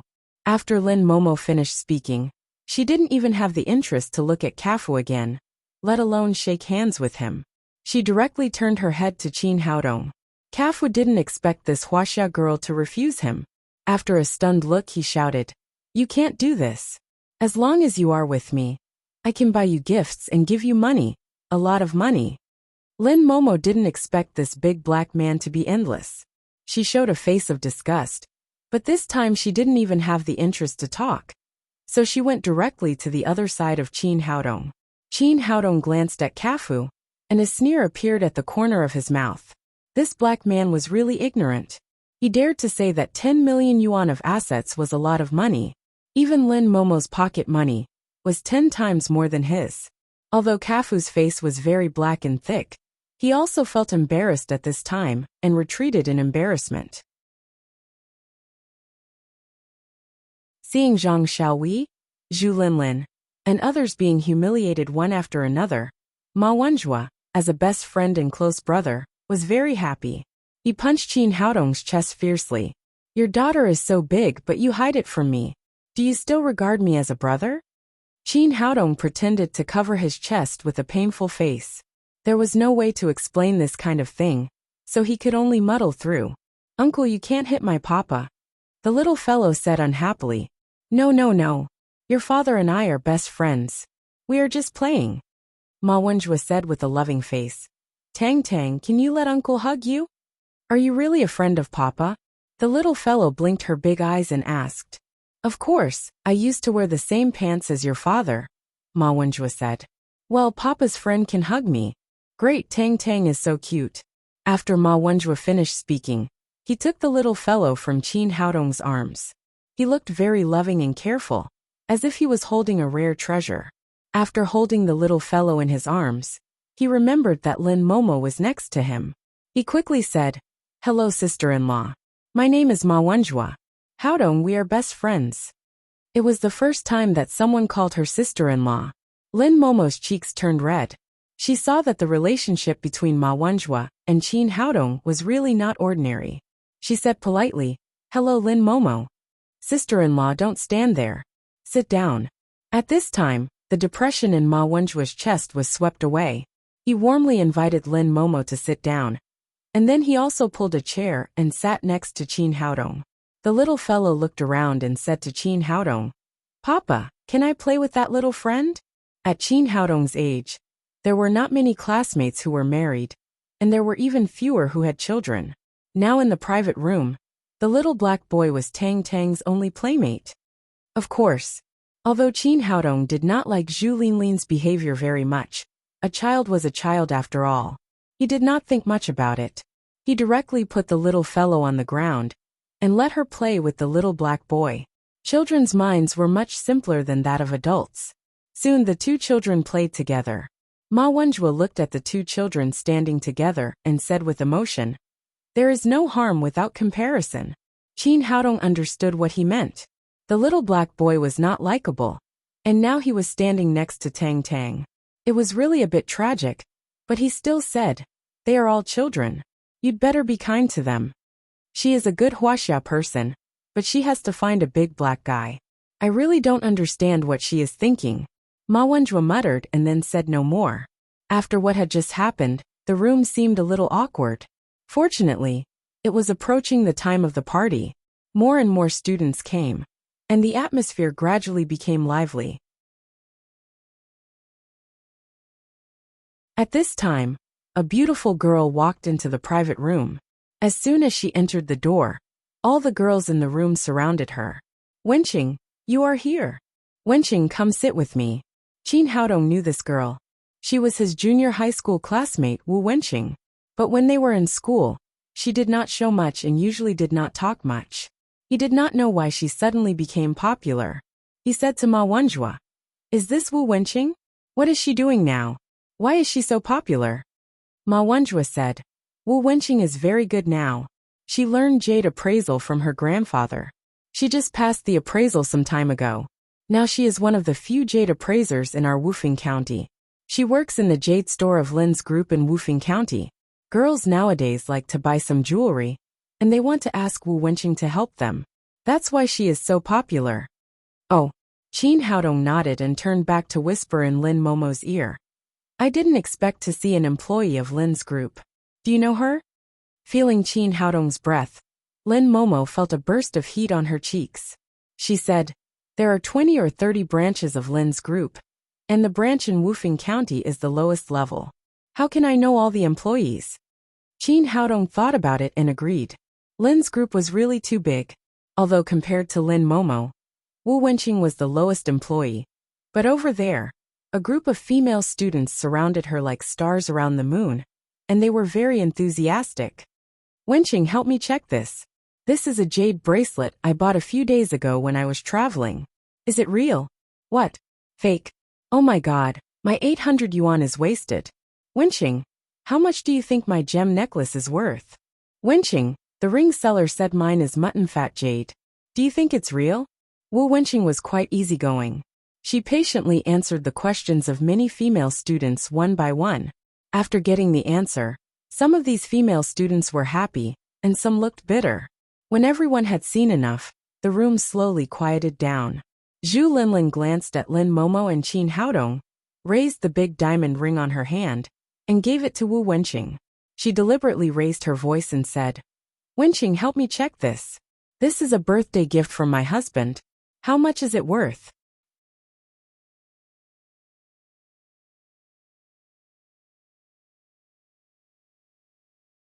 Chapter 120. Wu Wenqing took Zhu Linlin's ring and held it in his hand. He looked at it carefully and said, "Linlin, this diamond ring of yours is good. Whether it's color, clarity, or cutting, it's of the best quality. It's estimated to be about 500,000 yuan." Hearing that a ring was worth 500,000 yuan, the girls around her all looked at her with envy. Zhu Linlin said proudly, "It's really worth 500,000 yuan. I didn't believe it when my husband gave it to me at first. It's just a birthday, and he gave me such an expensive gift. Although his family is rich, it's too wasteful. Oh my god, a 500,000 yuan birthday gift. Linlin, you're so lucky. I'll be satisfied if my boyfriend gives me a 50,000 yuan diamond ring on my birthday in a few days." "Linlin, your husband is so rich." Zhu Linlin became more and more proud and said, "It's not easy for a woman to find a husband who spoils her, and it's even more difficult to find a rich husband who can spoil her. Not everyone can afford a 500,000 yuan diamond ring, not even a toy boy." After that, she also looked at Qin Haodong provocatively. The meaning in her eyes was self-evident. Wu Wenqing didn't make a fuss like other girls. As a jewelry appraiser, her vision was naturally high. She often saw jewelry worth 5 million yuan, let alone 500,000 yuan. She reached out and handed the ring back to Zhu Linlin. But when she reached out halfway, she suddenly looked excited and looked to the side with dull eyes. This abnormal behavior immediately attracted the attention of all the girls. They all looked in the direction of Wu Wenqing's eyes, But they saw nothing unusual except that Tang Tang was holding a green stone and playing with it. "What's wrong, Wenqing?" Zhu Linlin asked. Wu Wenqing didn't say anything. She directly put the ring in her hand, and then quickly came to Tang Tang. She looked excited and said, "Little girl, can you lend me the stone in your hand to have a look? I thought it was something important." "What's so interesting about a broken stone?" Zhu Linlin said discontentedly. She had just used the ring to show off and hadn't had enough fun. But Wu Wenqing's action had diverted everyone's attention. Naturally, she was unhappy. The other students didn't understand what was wrong with Wu Wenqing. She was calm when she saw Zhu Linlin's ring, which was worth 500,000 yuan. Why was she so excited when she saw a stone? The little fellow looked at Wu Wenqing and said, "Auntie, this is a toy from Papa. Mama said I can't show it to anyone." "Then hold it in your hand and let Auntie have a look." Wu Wenqing didn't care about the comments of the surrounding students at all. He was still looking at the green stone in the little fellow's hand with an excited expression. The little fellow hesitated and said, "Okay, but I can only look." After saying that, Tang Tang handed the green stone to Wu Wenqing. Wu Wenqing held the little fellow's hand and looked more and more excited. He murmured, "King's green. King's green. King green. King's Qing." Zhang Xiaoyi pushed Wu Wenqing and said, "Wenqing, are you stupid? Why are you talking to a rock?" Wu Wenqing took a deep breath to calm his excitement and said, "You don't know about gems. This is not an ordinary stone, but the most precious jade, the Ice King green." "Jade? Is it valuable?" Zhang Xiaoyi's family was very ordinary. She had never heard of King's green. "It's valuable. Of course it's valuable," Wu Wenqing murmured. She hadn't fully recovered from the shock. "Look at you. No matter how valuable it is, it can't be more valuable than Linlin's ring," Zhang Xiaoyi said. "It's not comparable. It's not comparable," Wu Wenqing said and stood up, but he was still looking at the jade in the little fellow's hand reluctantly. "I said it's not comparable. My husband gave me a ring worth 500,000 yuan. It's not comparable to a stone." Zhu Linlin knew that the little fellow was Qin's daughter, so she wouldn't let go of any opportunity to belittle him. Unexpectedly, as soon as she finished speaking, she heard Wu Wenqing say, "What I mean is that your ring can't be compared to this stone. This is the best ice imperial green, worth at least 100 million yuan. If you exchange it for your ring, you can buy at least 200 or 300 of them. It's impossible. It's impossible. How can such a broken stone be more expensive than my diamond ring?" Zhu Linlin was a little hysterical. She had always felt that she was richer than Qin Haodong. This was the root of her inner sense of superiority. If she was trampled on again, she would have nothing. While speaking, she reached out to grab the raw jade stone in the little fellow's hand. "Show me what kind of stone this is. How can it be so valuable?" "No, it's my toy." The little fellow dodged Zhu Linlin. Recently, she had been practicing Xintian Sutra and had achieved some results. She was more than 10 times faster than children of the same age. "Papa, that bad auntie is going to grab my toy." The little fellow ran to Qin Haodong and threw herself into his arms. Qin Haodong took the raw jade stone from the little fellow's hand and said, "Tang Tang, Papa has told you that this toy should be kept at home. You can't take it outside. Otherwise, children from poor families and parents who have no money to buy toys will definitely grab it when they see it." What he said was completely in the tone of educating a child, but everyone could hear that it was a slap in Zhu Linlin's face. "Qin Haodong, make it clear. Who are you calling poor? Who don't have money to buy toys for children? Let me tell you, my husband has a net worth of more than 10 million yuan. The diamond ring on my hand is worth 500,000 yuan. Don't think that you can cheat people with a broken stone. You can cheat others, but you can't cheat me at all. Don't I know how poor your family is?" While she was chattering, Wu Wenqing saw Lin Momo, who was next to Qin Haodong. She had just calmed down and became excited again. She walked 2 steps to Lin Momo and said with a little nervousness, "Hello, are you President Lin?" Although she was also an employee of Lin's group, she had never seen Lin Momo in person. She had only seen Lin Momo's photos inside the group. Lin Momo nodded and said, "It's me. Great President Lin, I finally meet you. You are my idol," Wu Wenqing said excitedly. Qin Haodong said, "Momo, this is my junior high school classmate Wu Wenqing. She works in your group. Take care of her in the future." Wu Wenqing saw Qin Haodong and said, "Haodong, I was too busy just now and didn't have time to talk to you. When did you come back? How do you know President Lin?" The two had a good relationship when they were at school, so they didn't hesitate to talk. Before Qin Haodong could speak, the little fellow cried, "Auntie, this is my papa, and this is my mama." Hearing the little fellow's words, Wu Wenqing's eyes instantly widened. She never thought that Qin Haodong could be with her idol. Since Qin Haodong had spoken, she had to give him face. She said to Wu Wenqing, "I see that you are very good at jade appraisal. Have you studied it professionally?" Wu Wenqing said, "I've liked jade since I was a child. My grandfather is an expert in this field. I learned a lot from him and became a first-class appraiser a few days ago." "Good, your eyes are very sharp. You can see that this is the Ice King green, and the appraisal is accurate. You do have the qualification to be an appraiser," Lin Momo said. "Since you are Haodong's classmate, we are not strangers. Would you like to come to the headquarters of the group?" "Yes, of course," Wu Wenqing said hurriedly. It was the dream of every employee of Lin's group to be able to enter the headquarters of the group, because the headquarters not only paid well, but also had more opportunities and more room for improvement. Because of this, it was extremely difficult for ordinary people to enter the headquarters of the group. Lin Momo said, "Well, get ready tomorrow and report to the headquarters the day after tomorrow. The initial salary is 50,000 yuan. If you perform well in the future, you can raise it again." Everyone present was shocked. They never dreamed that Qin Haodong's girlfriend turned out to be the president of Lin's group. Everyone in Jiangnan City knew about Lin's group. It was one of the largest financial groups. If ordinary people worked there, they could enter the high-income group in one step. At the same time, Lin's group's jade industry was well known in Huaxia. At this time, no one doubted that the jade in the little fellow's hand was a stone. Zhang Xiaohui was dumbfounded.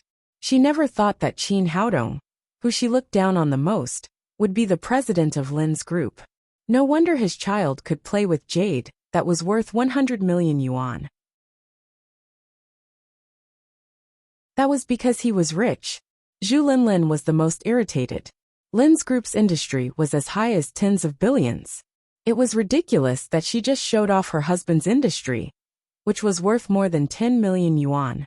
It was nothing in front of Lin's group. She had always liked to show off the diamond ring on her hand, but now it couldn't be compared with the toy in the hands of Qin Haodong's child. She had no capital to show off at all. It seemed that compared with Qin Haodong, she was indeed a real poor person. What's the big deal? So what if you have money? Good health is the most important thing. Who among you can be stronger than my husband?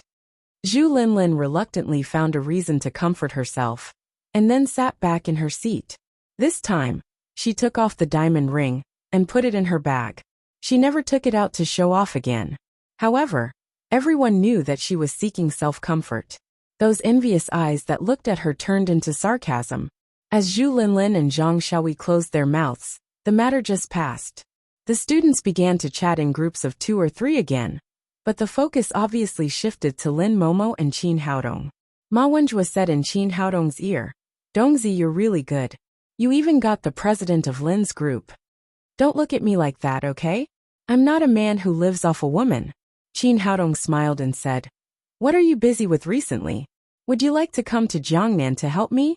He knew that his brother was still very talented, but he lacked the opportunity to show it.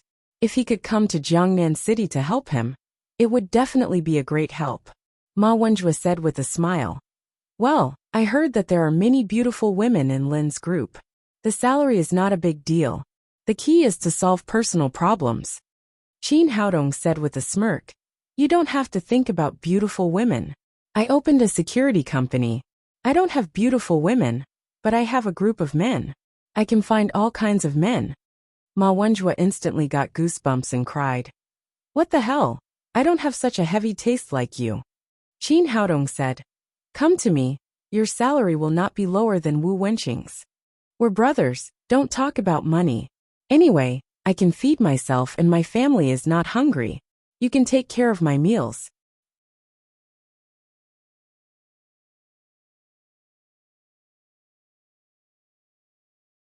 Chapter 121. Zhu Linlin quickly ran over and asked, Kanua, what's wrong with you? It's all her fault. It's all her fault. The little black boy pointed at her and said. The little fellow looked innocent and explained, Auntie, it's not my fault. I just gave him a piece of chocolate. He bit his finger. It turned out that the two children were having a good time together. She took out 2 pieces of dark chocolate from her pocket, one for herself, and the other for Kanua. The little black boy had never eaten chocolate before. He thought it was delicious, but after 2 bites, he bit his finger. In Huaxia, there was a joke that black people couldn't eat dark chocolate because it was easy to bite their fingers. No one expected that they would meet the reality version today. So after listening to the little fellow, everyone immediately understood what was going on and couldn't help laughing. Ma Wenjue laughed so hard that he couldn't catch his breath and said, It's so funny. It's really funny. This child is so cruel. He bit himself like this. There's really no one else like him. Zhu Linlin was distressed and angry when she saw her son bite her finger. She shouted angrily at the little fellow. Who asked you to give him chocolate? We usually don't buy it for him. Why did you give it to him? Ma Wenjue said. Zhu Linlin, can you be more shameless? She gave your son food because of unity and friendship. How dare you criticize her? You can only blame your son for being too dark and unable to distinguish fingers from chocolate. After he finished speaking, the students around him also began to talk about it. Everyone one-sidedly said that it was not the little fellow's fault. Zhu Linlin shouted angrily. What are you talking about? You just think he's rich. You can't do this to flatter him. Linlin, how can you talk like this? We are talking reason with you. What does it have to do with flattery? Zhu Linlin, can you be reasonable? We are all classmates. Is it necessary to do this? Just as everyone was arguing with Zhu Linlin, the little black boy seemed to have sensed his mother's emotions and became crazy. He rushed toward the little fellow viciously and slammed his black head into the little fellow's face. The people next to her exclaimed. Although they were all children, Tang Tang's cute face would definitely be hurt if she bumped into them. Maybe her nose would be broken. However, it was too sudden, and there were no adults around the 2 children. It was too late to stop them. Just when everyone was sweating for the little fellow, Tang Tang suddenly flashed to the side and nimbly avoided Kano's collision. But after she dodged, because Kanua used too much force, he couldn't stop even if he wanted to. All of a sudden, he crashed into the corner of the table at the side, and a bloody wound immediately opened up on his forehead, fresh blood flowing out. Wah! The little black boy didn't bump into the little fellow, but he was injured again. He felt extremely wronged and started crying like a wolf. It's all your fault that my son got hurt again. Zhu Linlin vented all her anger on the little fellow. Don't blame me. He was the one who hit me. The little fellow looked aggrieved as he tried his best to explain. But at this time, a big black claw grabbed the little fellow's chest. It turned out that Crawford, who was standing on the side, was angry. He also blamed his son's injury on Tang Tang. Although the little fellow's physical quality was far better than that of her peers, the time of practicing Shintian Sutra was too short after all, and she couldn't be compared with adults. Seeing that Crawford's big hand was about to grab Tang Tang's chest, another hand stretched out from the side and grabbed Crawford's wrist with a bang. Qin Haodong's hand was much smaller than Cafu's, and his arm was not as strong as the muscular Cafu's. But with such a casual grab, Cafu's thick arm seemed to be fixed, and it was difficult to move forward. Huaxia man, you're courting death, Crawford yelled, and his other fist hit Qin Haodong's face with the sound of the wind. Qin Haodong raised his hand and grabbed Crawford's other wrist. Crawford wanted to struggle, but he couldn't shake Qin Haodong's hands with all his strength, as if he was clamped by an iron clamp. Black man, I'll let you go this time for the sake of the class reunion. If you dare to touch my daughter again next time, I'll break your bones. After Qin Haodong finished speaking, He gently pushed his hands forward. Crawford's body, which weighed 200 kilograms, flew out in the air, smashed several chairs in succession, and rolled on the ground a few times. Finally, he hit the wall and stopped. The people present were frightened. They didn't expect that Chin Haodong, who didn't look strong, could easily deal with the tall Crawford. Chin Haodong held the little fellow in his arms. Tang Tang said with a wrong face, "Papa, it's really not my fault. I just gave him a piece of chocolate." "I know it's not your fault. Tang Tang is a good girl." Chin Haodong comforted her. Zhu Linlin had just lifted her son, and she didn't expect her husband to be beaten to crawl on the ground. She roared angrily, "Chin Haodong, what do you want to do?" "It's not what I want to do. But what do your family want to do?" Chin Haodong's expression was completely cold. He didn't care about Zhu Linlin's sarcasm just now. After all, they were classmates. But now this black man dared to hurt his daughter, which was absolutely unforgivable. "It's your child's lack of education that caused my son to suffer such a serious injury. You must apologize and compensate us for our losses." Ma Wenjue said unfairly. "Zhu Linlin, can't you be a little shameless? It's obvious that your son has no education." He bit his own hand and vented his anger on Tang Tang. "It's his own fault that he fell down. Can you blame him just because his surname is Zhu?" Zhang Xiaohui had always been on the same side as Zhu Linlin. She said, "Anyway, Linlin's husband and son were injured. An apology and compensation are necessary." Chin Haodong said coldly, "If you just lack money to see a doctor as a classmate, I can give you some. But if you want my daughter to apologize, it's impossible, because my daughter is not wrong." Wu Wenqing said, "We are all classmates. Today's incident was also an accident. Let's talk about compensation later. Hurry up and send the child to the hospital." Zhu Linlin cried rudely, "No, Chin Haodong hurt my son and husband. He must apologize and compensate us today." At this time, Crawford also got up from the ground, but this time he already knew how powerful Chin Haodong was. He no longer dared to step forward, but stood beside Zhu Linlin and cried, "How dare you hit me? I'm a citizen of M country. I'm going to complain to the embassy. We are first-class citizens in the world. You Huaxia people must pay the price. If you don't want me to complain, give me that green stone." After he said this, more than a dozen classmates in the private room looked at Crawford, as if they were looking at an idiot. This black man was really greedy. The King Green Jade was worth more than 100 million yuan. He wanted to take it for himself because of such a small thing, and the responsibility was on his side. Ma Wenjue cried, "Black man, first-class citizen bullshit. You can complain as you like. Do you think our Huaxia is still the Huaxia of the past? Now Huaxia people are not afraid of your M country. That's right. Do you think we Huaxia people are easy to bully? Get out of here. You are not welcome here." Crawford's words angered the public, and everyone drove him away together. "What are you doing? My husband and my son were injured. If you do this again, I will call the police." Zhu Linlin shouted loudly, but it was obvious that she was not confident. She was completely fierce in appearance but weak in heart. "Call the police as you like. We can testify for Chin Haodong. Your son's injury is his own fault. Big black man's injury is also his own fault. Zhu Linlin, you have become like this after marrying a black man. You should go too.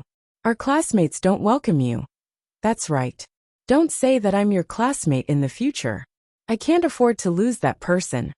Seeing that she had angered the public, Zhu Linlin did not know whether to stay or leave. She was in an awkward dilemma for a while.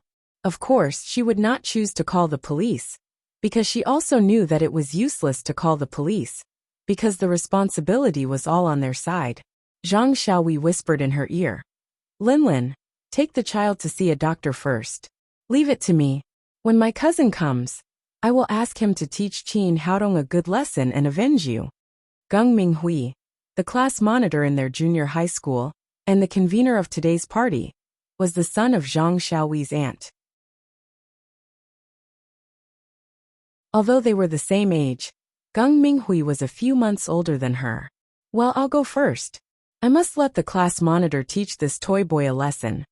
After saying that, Zhu Linlin glared at Chin Haodong with hatred, and then walked out of the private room with the child and Kafu in her arms. After they left, Ma Wenjue said, "They finally left. I feel uncomfortable looking at them. I really don't understand why a good Huaxia person would find a big black man." Zhang Xiaohui was suddenly unhappy and cried. "What do you mean? Do Huaxia people have to find Huaxia people? Is it rebellious to find a foreigner?" Ma Wenjue said, "When did I say it was rebellious? It's okay to find a foreigner, but you should find a decent one. Look at you two. He found a black man, and you found a short man with a bow leg. Aren't you shaming us Huaxia people?" Being poked at the sore point again, Zhang Xiaohui screamed, "Ma Wenjue, tell me today, who is shaming us Huaxia people?" Just then 2 people came in the door. The one in front was wearing a suit and glasses, looking gentle. The one in the back had a crew cut, a big gold chain around his neck as thick as a little finger, and a big bright gold watch on his wrist. He looked like a local tyrant. The man with glasses was the initiator of today's party, Geng Minghui, the class monitor. After entering the door, he said to Zhang Xiaohui, "Xiaohui, we are having a class reunion today. Why are you quarreling again?" "Cousin, you're here. I've been bullied." Zhang Xiaohui directly pulled Geng Minghui to the corner and kept talking. From time to time, she pointed at Ma Wenjue and Qin Haodong. Although they couldn't hear what she said, everyone could see that she was definitely not saying good things about Qin Haodong. Lin Momo frowned slightly and whispered in Qin Haodong's ear, "Are these 2 your classmates?" Qin Haodong said, "Yes, the one with glasses is Geng Minghui, the class monitor, and the one with the gold chain is Pang Cheng. His family business is also very big. What's wrong? Do you know them?" "I saw them at the land bidding just now. Geng Minghui is the secretary of the county magistrate, and Pang Cheng is the representative of the Pong's group I mentioned. They must have come together after the land bidding meeting. It seems that they have a good relationship." Lin Momo said, "It seems that the Pong's group does have a lot of connections in Wufeng County, so I don't think there is much hope of success in this bidding." Qin Haodong said with a smile, "It doesn't matter. You have me. As long as I'm here, it doesn't matter how many connections they have."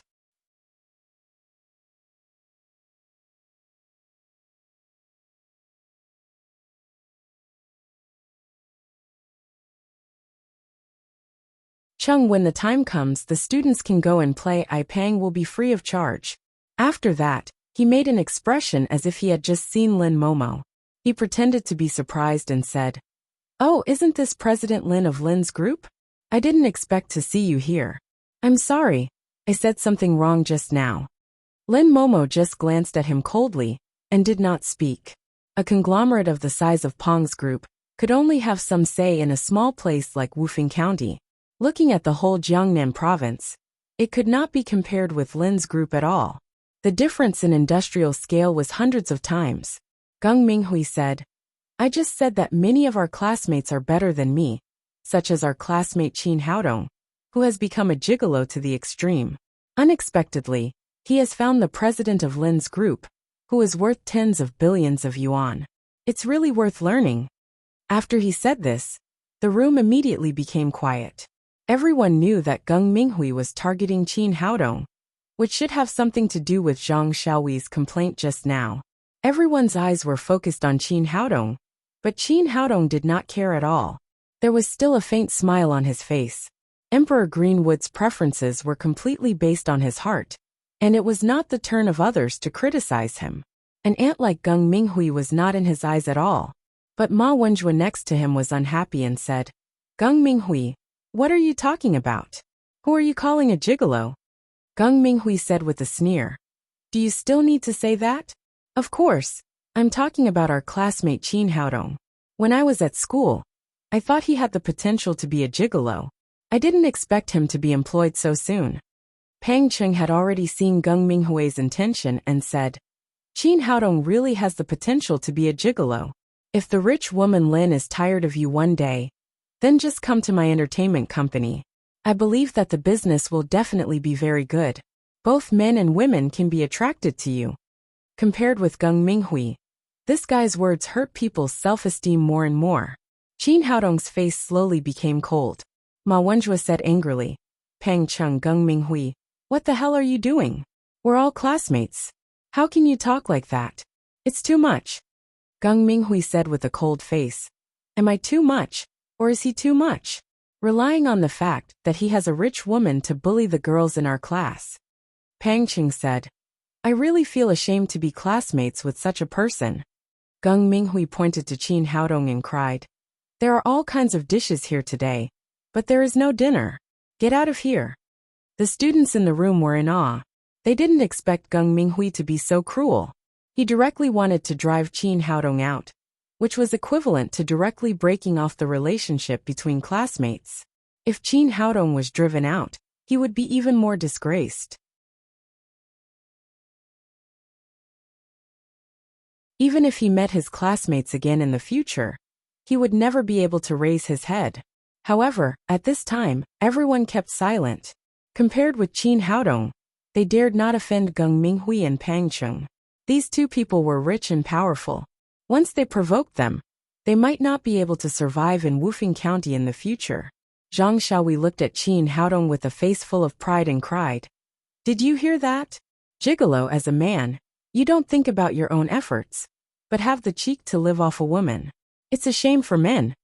Ma Wenjue was about to get angry, but was stopped by Qin Haodong. He looked up at Gung Minghui and the other two and said lightly, Do you really want to drive me away regardless of the relationship between us? Are you sure you won't regret it?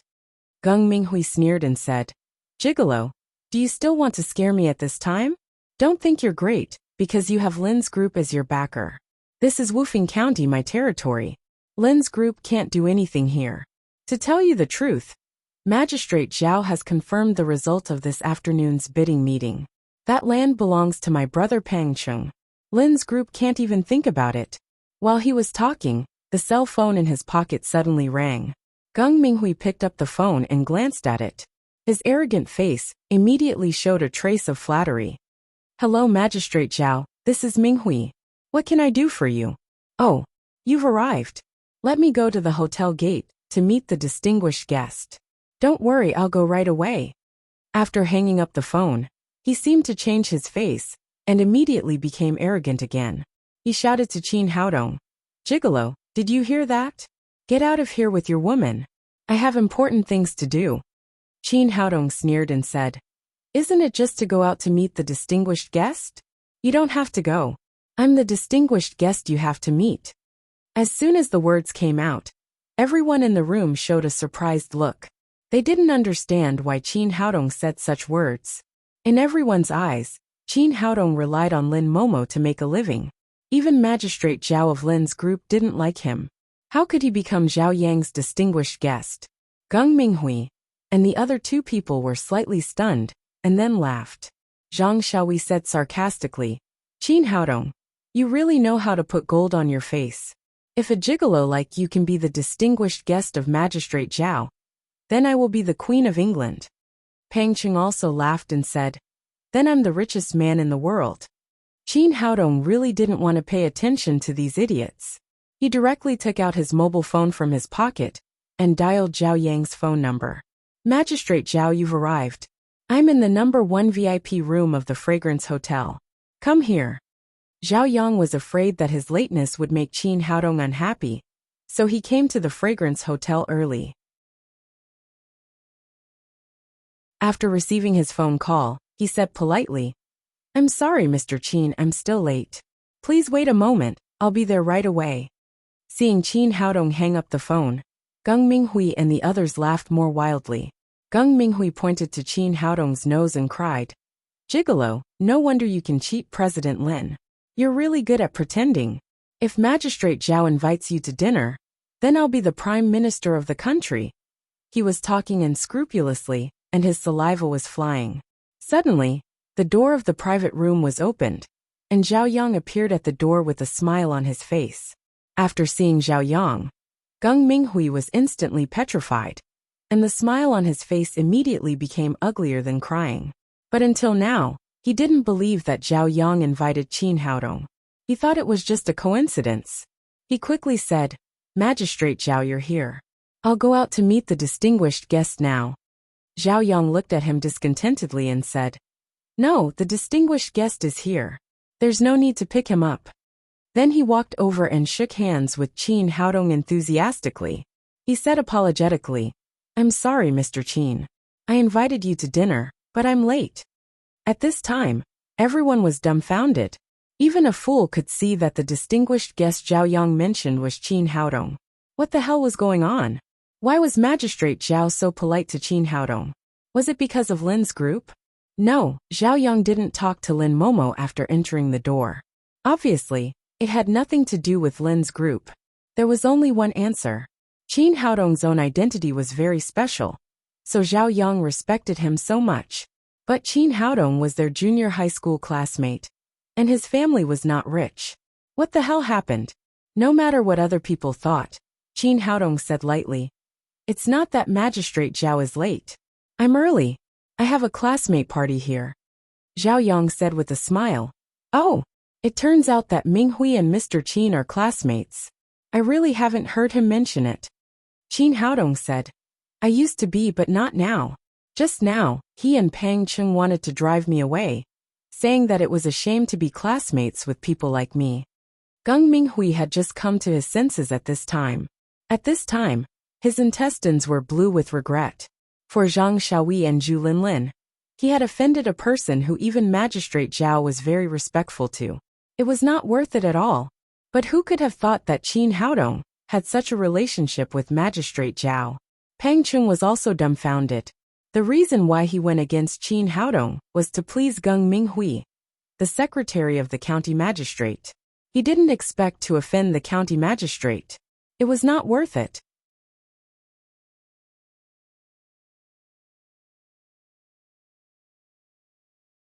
Chapter 123. Of course, Qin Haodong would not let Geng Minghui go like this. He said, "Chief number 2, is this a joke? You just said that Magistrate Zhao has decided to give the land to the Pong's group. Is this also a joke?" Geng Minghui's feet were soft, and he almost sat on the ground. His forehead was covered with cold sweat. Although everyone liked to call the county magistrate's secretary number 2 in private, this was limited to private address. No one dared to say so in front of the county magistrate. Moreover, Zhao Yang didn't say that the land would be given to the Pong's group at all. He just had some inclination. As a secretary, it was taboo to leak the county magistrate's decision without authorization. Moreover, it was not Zhao Yang's final decision, but he tampered with it privately. Zhao Yang's face was so gloomy that he looked at Geng Minghui and said sternly, "Did you say that?" I.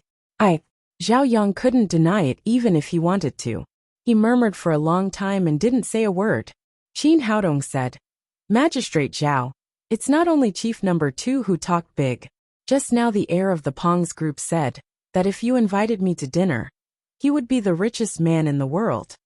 Pang Chung almost cried. He just wanted to humiliate this classmate who had no background and please the county magistrate's secretary. He didn't expect to lift a stone and drop it on his own feet. Finally, he even offended the county magistrate. As a business group, if the county magistrate had a bad impression of him, he would never have a good life in Wufeng County in the future. Seeing that Geng Minghui and Pang Cheng's past had been exposed, Zhang Xiaoyi was nervous for a while. Unexpectedly, Qin Haodong stopped here and didn't mention that she was a queen. In fact, she thought too much. As a nameless woman, Zhao Yang didn't know who she was. What was the use of Qin Haodong mentioning it? That was to say, she was not even qualified for Qin Haodong's revenge. Zhao Yang said coldly, "Geng Minghui, as a secretary, you made such a serious mistake. You should report to the personnel office tomorrow and ask them to rearrange a position for you." "Magistrate Zhao, I was wrong. I really know I was wrong. Please give me another chance." Geng Minghui was completely dumbfounded. He didn't expect that Zhao Yang would punish him so severely. It was known that it took him a lot of effort to get the position of secretary. Now it was removed in the blink of an eye. Moreover, things weren't that simple. A secretary who was personally dismissed by the county magistrate wouldn't be able to get any good arrangements in the human resources department. Those people who tried their best to please the county magistrate would definitely put him in the cold palace. He might not be able to get out for 3 to 5 years. And the one who brought all of this was Qin Haodong, the classmate he ridiculed for living off a woman. He didn't know that Zhao Yang was scolding him for being brainless at the moment. He didn't know how to make use of such a good relationship with his classmate. Instead, he came to provoke Fu Haiken. Fu Haiken was valued by the mayor and the head of the public security department. He could easily send Fu Haiken to prison. Even he had to serve him carefully. How could he, a small secretary, provoke Fu Haiken? Thinking of this, Zhao Yang turned his head and apologized to Qin Haodong. I'm sorry, Mr. Qin. It's my fault for not being strict enough. It's all right.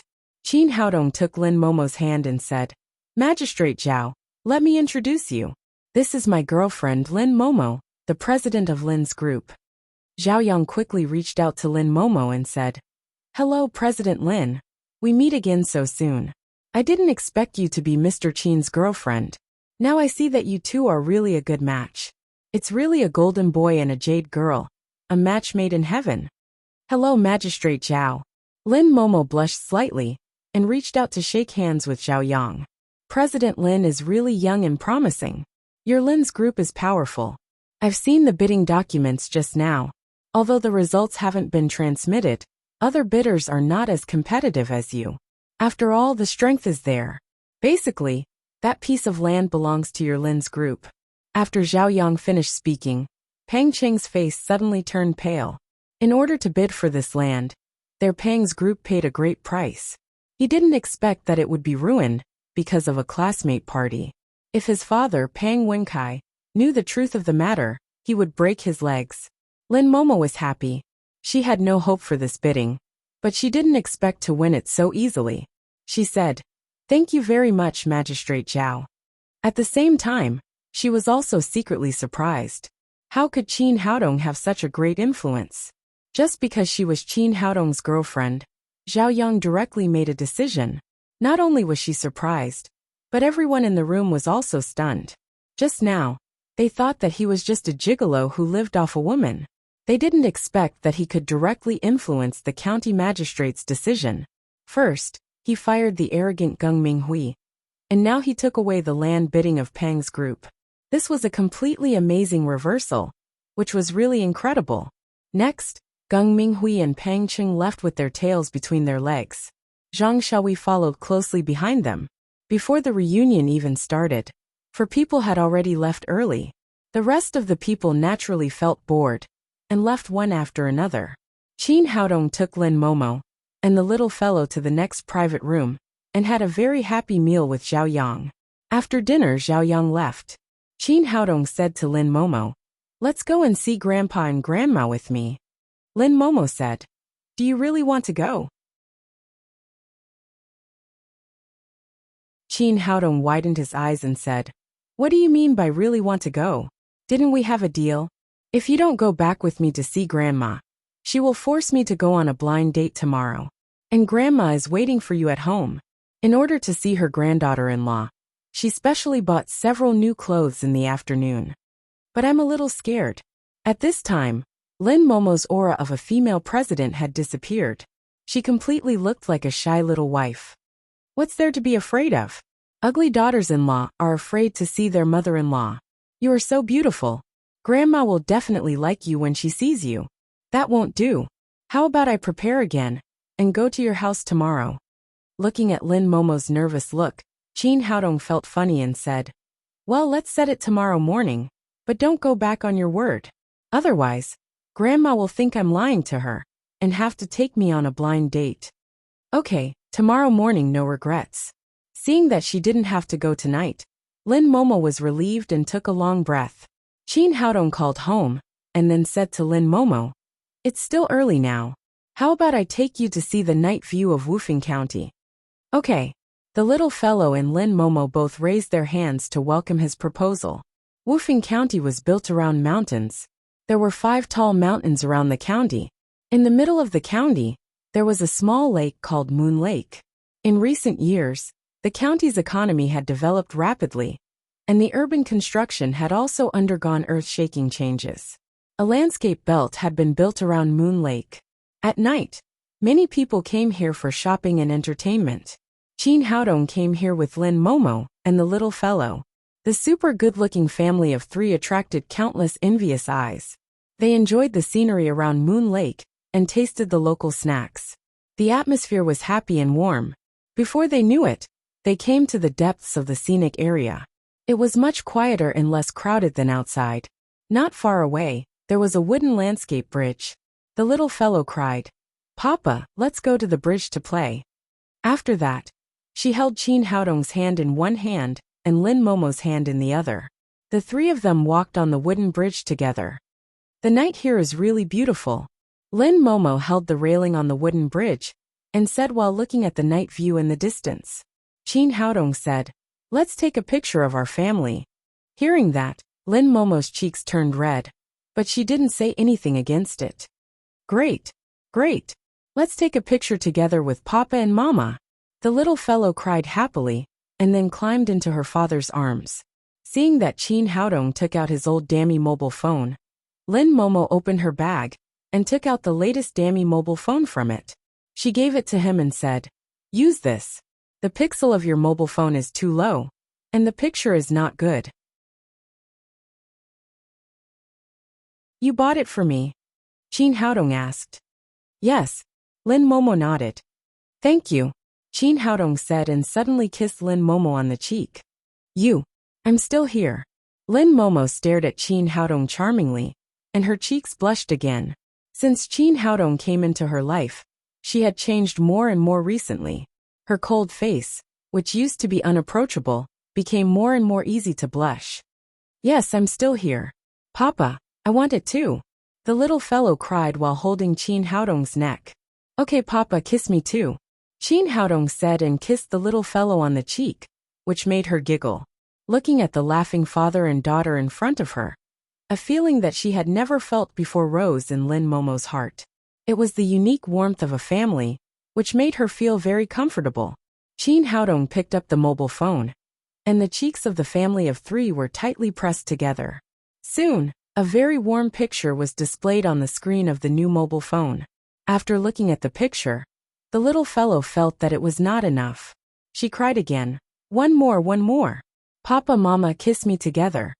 According to their daughter's request, Lin Momo and Chin Haodong kissed the little fellow's cheeks from both sides, and then raised the mobile phone and took another picture. At this moment, a cold voice suddenly came from the side. "Your family of three is very happy. I believe that you will not be lonely even if you go to hell." Lin Momo was shocked and looked back.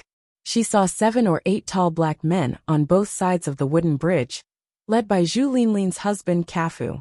The dark skin of these people blended well with the night, which made their teeth and the steel knives in their hands look particularly dazzling.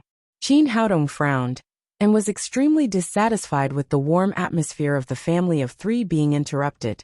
He said coldly to Cafu, "Do you know that you are very annoying? Boy, you are about to die, and you still dare to talk to me like this." Cafu waved the steel knife in his hand and cried with a ferocious face, "Your daughter hurt my son, and you hurt me. Hurry up and hand over your stone, or I will send you to see God together." Chin Haodong smiled disdainfully. "No matter what you say, you just like my Ice King green, don't you? Don't talk nonsense. Give me that stone, or I will kill you immediately." Cafu did like the jade in Chin Haodong's hand.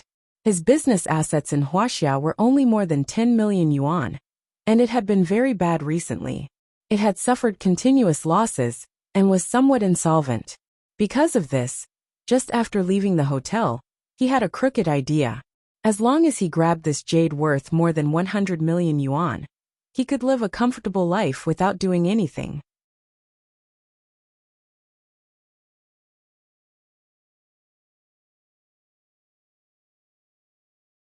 Chapter 124. Get out of here. It's not too late. Chin Haodong did not panic as Crawford had expected. On the contrary, he looked extremely calm. "I tell you, this is Huaxia. It's not your turn to be arrogant. Huaxia pig, you think you're great just because you know some martial arts? No matter how good you are at fighting, you can't beat so many of us." Crawford waved his hand and said, "Brothers, kill him and get that jade. We'll be rich in the future." Hearing his shout, the eyes of those black men flashed with a crazy look. 2 of them looked at Lin Momo's beautiful body, and even showed a beast-like light. They all had strong bodies, and did not put this thin Huaxia person in their eyes at all. Qin Haodong glanced at these people and said proudly, "You really don't know how to live. I told you this is Huaxia. It's not your turn to behave atrociously." He clapped his hands and shouted, "Let's get rid of these black men." Hearing Qin Haodong's words, those black men who were about to rush up immediately stopped and looked back. They didn't know when, but 6 black shadows appeared silently behind them. Saber looked at Crawford and smiled. "You guys have no brains. How dare you think about the boss? You must die today." Crawford was also shocked by the sudden appearance of 6 people, but he did not care too much.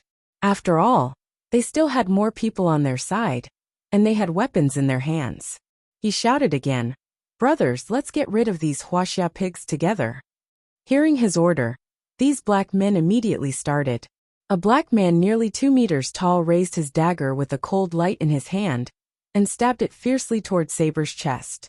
Saber slightly sidestepped the dagger and then suddenly punched out, hitting the black man's chest with a bang. Crack! With a harsh bone-cracking sound, the black man, who weighed more than 100 kilograms, was punched and flew, slamming into the wooden bridge railing behind him. At the same time, several other people of the Divine Mercenaries also started to fight. They were all experienced masters, and these black men were just strong. How could they be their opponents? There was no room for resistance at all. In the blink of an eye, everyone was knocked down to the ground, leaving only Crawford standing next to him. Crawford was shocked. He didn't expect Qin Haodong and his men to be so powerful. His men were all easily knocked down to the ground. "Don't move or I'll shoot him dead." This guy took out a black pistol and pointed it at Qin Haodong. In his opinion, Qin Haodong was the leader of these people. As long as he took Qin Haodong hostage, Saber and the others could do nothing to him. Unexpectedly, as soon as he finished speaking, a black shadow in the night coiled towards his right hand like a snake, and with a smack, the pistol fell to the ground. "Black Devil, my boss said that this is not a place for you to behave atrociously. It was whip." After knocking off the pistol in Crawford's hand, he lifted his foot and kicked Crawford's lower abdomen, directly kicking Crawford to the ground. Masters were masters. Ordinary people like Crawford, even if they had guns in their hands, could not pose a threat to them. Saber said, "Boss, what about these people? Why don't we just kill him and be done with it?" These reckless black devils dared to come to Huaxia to threaten his boss, which made Saber inadvertently show his murderous intent. Saber had been in the mercenary world for years, and it could be said that he had killed countless people. The murderous intent on his body was condensed. Crawford was so scared that he almost peed his pants. He quickly cried, "No, please don't. Please let me go. I don't want that jade." At this time, he was already regretful. This young man was so cruel, but he still wanted to rob him. Wasn't he looking for death? Lin Momo nervously grabbed Qin Haodong's arm and said, "Haodong, don't kill people. After all, this is Huaxia. Killing people will be very troublesome." Although this place was relatively remote, the commotion here had already attracted the attention of other tourists. Some bold ones even slowly approached here, wanting to see what was going on. In this case, if all these black ghosts were killed, it would indeed be a little troublesome. Qin Haodong said to Saber, "Tie them up and let the police deal with them." Then he dialed Shirquahai's phone and briefly told him what had happened. Shirquahai said, "Don't worry, I'll send someone to deal with it right away. These black people are lawless in our Huaxia, and we will certainly not let them off." The police were very efficient because the head of the Public Security Bureau personally supervised the matter. In less than 10 minutes, 4 or 5 police cars drove to Qin Haodong's place, and Crawford and others were directly taken to the police cars. These people robbed with knives and deliberately hurt people. Crawford also had a gun in his hand, which was a felony in Huaxia. Even if he didn't die, he would spend the rest of his life in prison. It was very late after the matter was dealt with. Qin Haodong directly sent Lin Momo and the little fellow back to the hotel, and then returned to the traditional Chinese medicine clinic. The next morning, Zuolanji woke Qin Haodong up early, and the whole family was happily waiting to welcome the new granddaughter-in-law. "Dong, why hasn't she come yet?" Zwalanji kept looking out of the window. Grandma, it's too early. How can she get up as early as us? Chin Haodong said helplessly. This old lady woke him up at dawn. Dong, are you lying to Grandma? Zwalanji stared at Chin Haodong and asked. No, no. How can I lie to Grandma about such a big thing? Chin Haodong hurriedly explained. For fear that the old lady would take him on a blind date again. Li Shulan said. Dong, do you have a photo of the girl? Let us see it first, so that we can be mentally prepared. Yes, I just took it yesterday. Chin Haodong said as he took out his mobile phone and showed the photo taken last night to his family. The old lady took the mobile phone in her hand first. When she saw the beautiful Lin Momo, she was surprised at first, and then asked doubtfully, Dong, are you sure you didn't get a photo of a star to deceive Grandma? Chin Haodong said with a smile. Grandma, why don't you always believe me? This is not a star. How can a star be as beautiful as your granddaughter-in-law? Zwalanji laughed happily again, and the wrinkles on her face were revealed. Great, this girl is so beautiful. Look at this big butt. She will definitely give birth to a boy in the future. Chin Haodong was speechless. First of all, the old lady's aesthetic was different from that of others. Others looked at the face, but she looked at the butt first. Suddenly, the old lady turned another page and saw the photo of Chin Haodong's family of 3. She said happily, Oh, this little girl is so beautiful. Whose child is so cute? The old lady came to her senses after saying that. The smile on her face disappeared. She looked at Chin Haodong and said, Dong, whose child is this? You didn't find a second marriage, did you? For the existence of the little fellow, Chin Haodong had already thought of an excuse. He said, Grandma, this is my daughter, your great-granddaughter. Wait. Zwalanji touched her forehead and said, Don't try to fool me just because I'm old. This child is 3 or 4 years old. How could she be your daughter? It's like this, Grandma. Chin Haodong told the story of his encounter with Lin Momo in his previous life from beginning to end, but he moved the time to the time when he just went to college, and the characters changed from his previous life to this life. Zwalanji and Li Shulan were stunned. Wang Rubing said, Little brother, what you said is true. Why didn't you say it before? I didn't know before. I thought we would never see each other again after that night. I didn't expect to meet suddenly a few days ago. And then I knew I had such a big daughter. Chin Haodong said, Grandma, Aunt, it's enough that you know what's going on. Don't mention it when Momo comes. She's shy, so she'll be embarrassed. Don't mention it. It's great.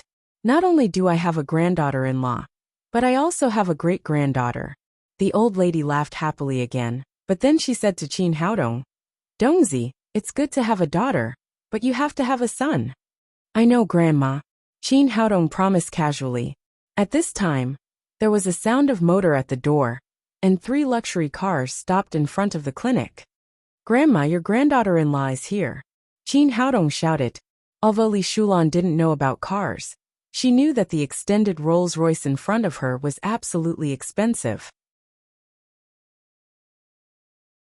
She said to Chin Haodong in surprise, Dong, what does your daughter-in-law do?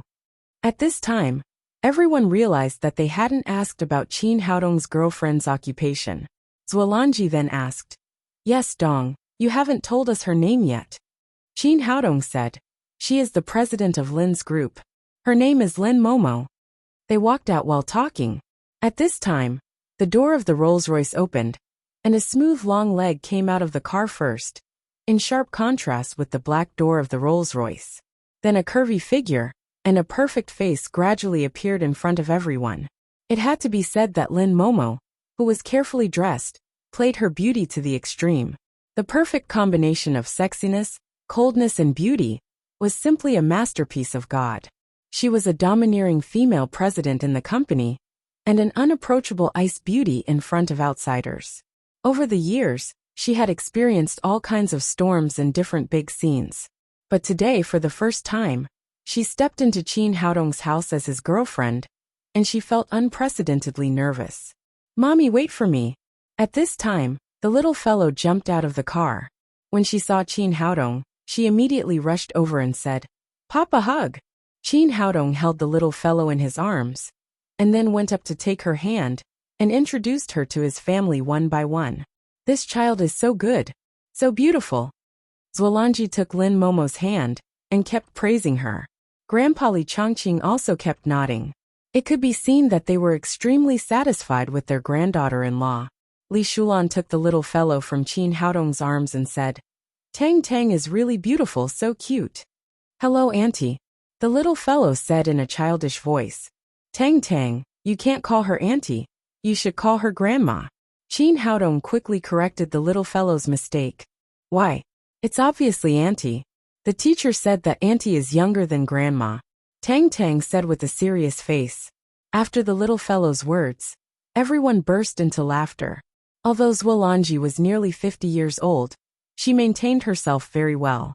She looked like a young woman in her 30s. No wonder the little fellow couldn't tell. "Don't talk here.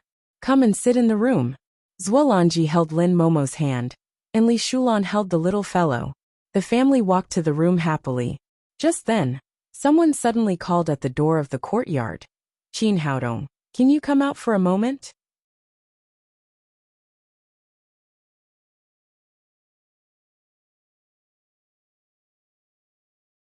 Chapter 125. Now Zhu Linlin was extremely haggard. Her hair was messy, and there was a pair of big dark circles under her eyes. Her expression was miserable and desperate. She was no longer as arrogant and domineering as she was when they first met yesterday. Qin Haodong frowned. It was the first time for Zhu Linlin to visit, and the whole family was happy. Naturally, they didn't want to see the disappointing Zhu Linlin at this time. However, since she was already here, the matter had to be solved eventually. He could only let Lin Momo go to the house with Zhuolanji and others to rest first. He turned around and came to the gate of the courtyard. He pulled Zhu Linlin to the corner and asked, "What can I do for you?" "Haodong, I beg you to let Kafu go," Zhu Linlin said as she knelt on the ground and burst into tears. "Qin Haodong, I know I was wrong, but I beg you to spare Kafu." Although she looked pitiful, Qin Haodong was not moved. He said in a cold voice, "I don't have time to waste with you. I can only give you 5 minutes, no more than 1 minute. So I advise you to stand up and talk." Zhu Linlin originally wanted to be pitiful. Seeing that Qin Haodong didn't buy it, she quickly got up from the ground, wiped the tears from the corners of her eyes and said, "Qin Haodong, for the sake of many years of classmate, please help me this time. Just this time, let Kafu go. Do you think I run the Public Security Bureau? Do you think I can let him go just because I want to?" Zhu Linlin said, "I know you are powerful, and even the county magistrate is your friend. As long as you help, you will definitely let Kafu go." Qin Haodong smiled coldly and said, "Let's not talk about whether I have the ability or not. Even if I did, I wouldn't do it. Don't you know how that black guy got in? He wanted to rob my jade and kill my family. I was kind enough not to kill him on the spot. You want me to save him? Is there something wrong with your head?" "Haodong, I know he was wrong this time, but he was also confused. Please let him go this time." Zhu Linlin begged again. "Confused? That's ridiculous. You can rob other people's things in a moment of confusion. You can kill people with a gun in a moment of confusion? This is Huaxia. No matter if he is black or white, no matter if he is from M country or Neon, if he commits a crime here, he will have to pay the price. No one is an exception. I know all of this, but I really can't hold on any longer." Zhu Linlin cried again and said while crying, "Yesterday, I took Kano to the hospital to treat his wound. I thought it was just a small wound that could be cured easily. I didn't expect the doctor to tell me that Kano had HIV in his body when I tested his blood. Now that Kano has been hospitalized, the family depends on me alone. If I don't release Kafu, I really can't hold on." Qin Haodong was stunned at first. This result was indeed somewhat unexpected.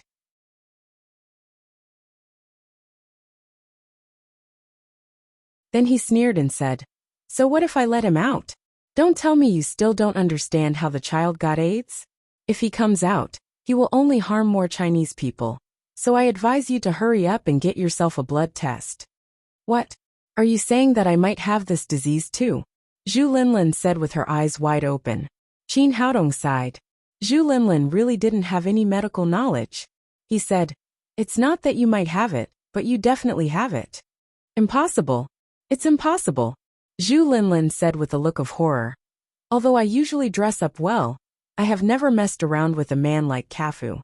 How could I get this disease?" "What about your son? Did your son get this disease randomly?" Qin Haodong said, "Let me tell you about AIDS.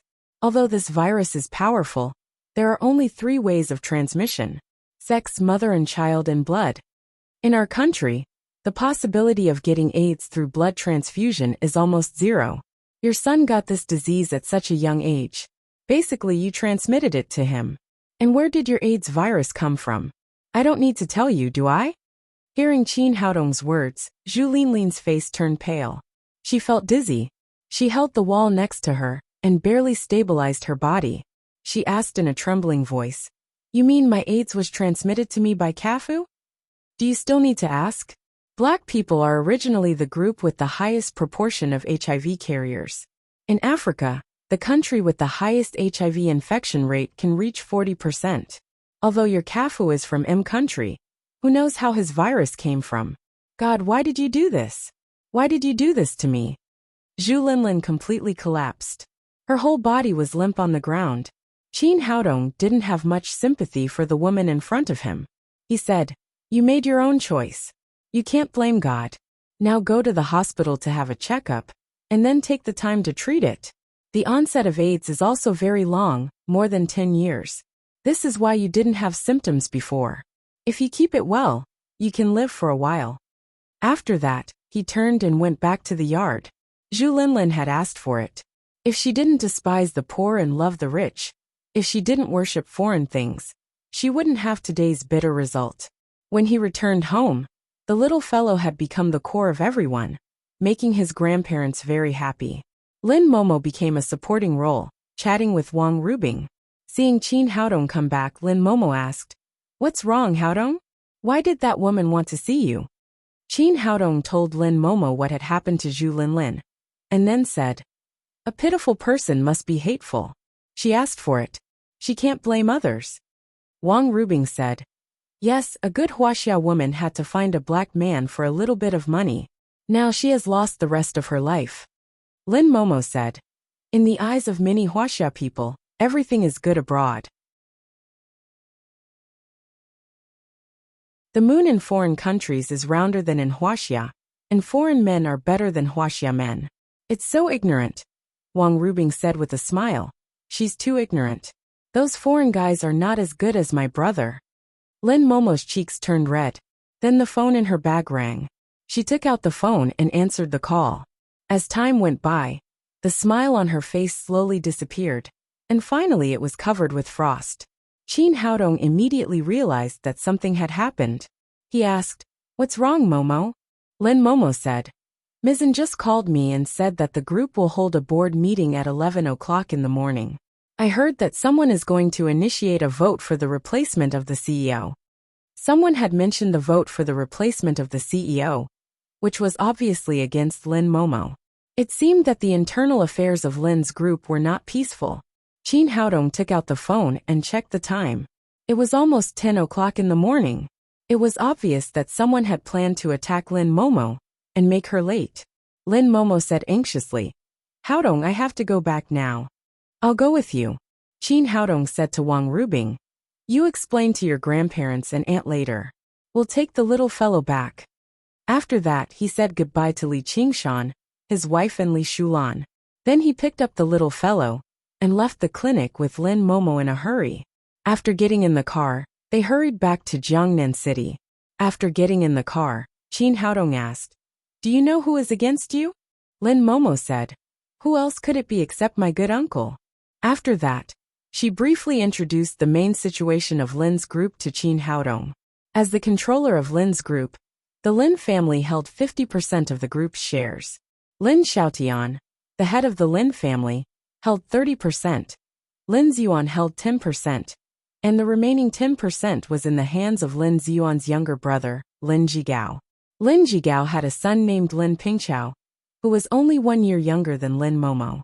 Lin Jigao had been very dissatisfied with the old man's decision to give the position of CEO to Lin Ziyuan. A few years ago, when Lin Ziyuan retired from the position of CEO, the old man chose Lin Momo to be the successor instead of Lin Pingqiao, which made Lin Zhigao more and more dissatisfied. However, he couldn't change the old man's decision. He could only make irresponsible remarks on the board of directors and make some unnecessary trouble for Lin Momo. Needless to say, the vote for the replacement of the CEO was also his doing. Qin Haodong said, "Your grandfather is really an interesting person. Why does he favor your family so much?" Lin Momo said, "Grandpa doesn't favor us. He just does things fairly. My uncle is ambitious but not talented. He doesn't know how to run the company except for eating, drinking and playing. So it's natural for my father to be the CEO. What about Lin Pingqiao? Don't all old people love their grandchildren?"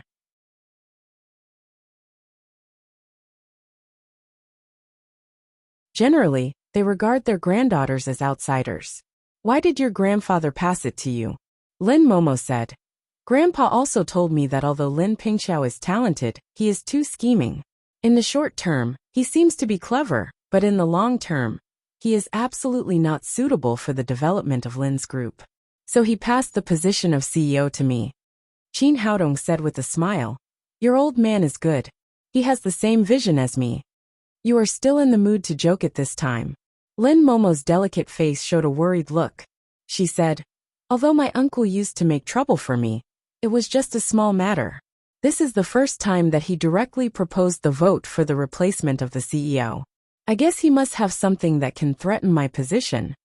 Qin Haodong took her hand and said, "Don't worry. It is said that a successful woman has a man behind her.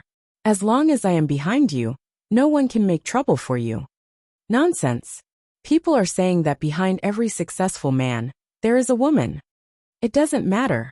It doesn't matter who is in the front and who is in the back. Qin Haodong whispered in her ear, "Don't mention who is in the front and who is in the back.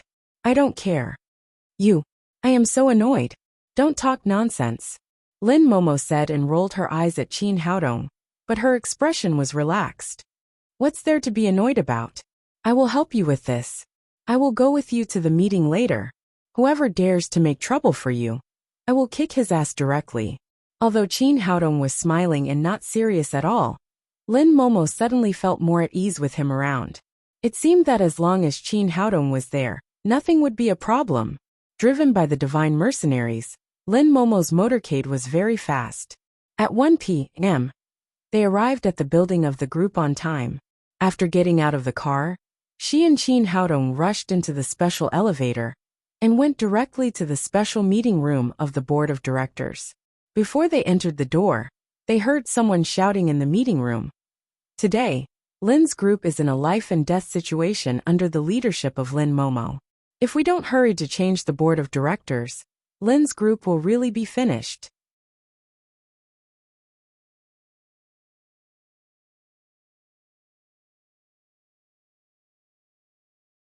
Chapter 126. The speaker was an old man in his 60s sitting in the front row. He was Zhao Zhongchen, a director of the board of directors of Lin's group. His son was Zhao Hongmao, the vice president who had been dealt with by Lin Momo some time ago. Zhao Hongmao and his son held 10% of the shares of Lin's group. They were one of the important members of the board of directors and had a considerable say. Zhao Zhongchen was speaking passionately and spittle was flying. Suddenly, the door of the conference room was opened from the outside. Lin Momo walked into the conference room with a cold face. Seeing the arrival of the president, the conference room immediately quieted down, including Zhao Zhongchen. Lin Momo didn't speak. She glanced around indifferently, and then went straight to the main seat of the conference room, and sat down in her exclusive chair. Qin Haodong followed her with a smile, and pulled a chair to sit beside Lin Momo. Lin Momo's expression was cold, and the majesty of a domineering female president was vividly displayed. She glanced around sharply, and finally fixed her eyes on Zhao Zhongchen, who was still standing there. She asked in a cold voice, "Director Zhao, I seem to have heard what you said just now, but I didn't hear it very clearly. Can you repeat it?" Zhao Zhongchen held the gold-rimmed glasses on the bridge of his nose, and his momentum was obviously weakened. Although he owned 10% of the shares and had a high status in the group, he was still not confident when facing Lin Momo. He was just inciting other directors to oppose Lin Momo when they voted. But when Lin Momo really came, he didn't have the courage to say it directly. However, Zhao Zhongchen was also experienced. He didn't directly answer Lin Momo's question. Instead, he pointed to Qin Haodong next to him and said, "President Lin, who is this man? Although I'm old and dim-sighted, if I remember correctly, he may not be a director of our Lin's group. Is he not qualified to attend the board meeting?" Lin Momo said, "His name is Qin Haodong. He is the healthcare doctor of our group. I brought him to attend the board meeting." "What? He is Qin Haodong?" Zhao Zhongchen immediately widened his eyes, and his face was full of anger. Qin Haodong taught Zhao Hongmao a lesson that day and made his daughter-in-law, Xiao Lily, squint her mouth and eyes, extremely ugly. Later, Zhao Hongmao took his daughter to do a paternity test and found that she was not his child. He immediately divorced Xiao Lily. Originally, Qin Haodong had helped Zhao Hongmao take off his green hat, so the father and son of the Zhao family should thank him.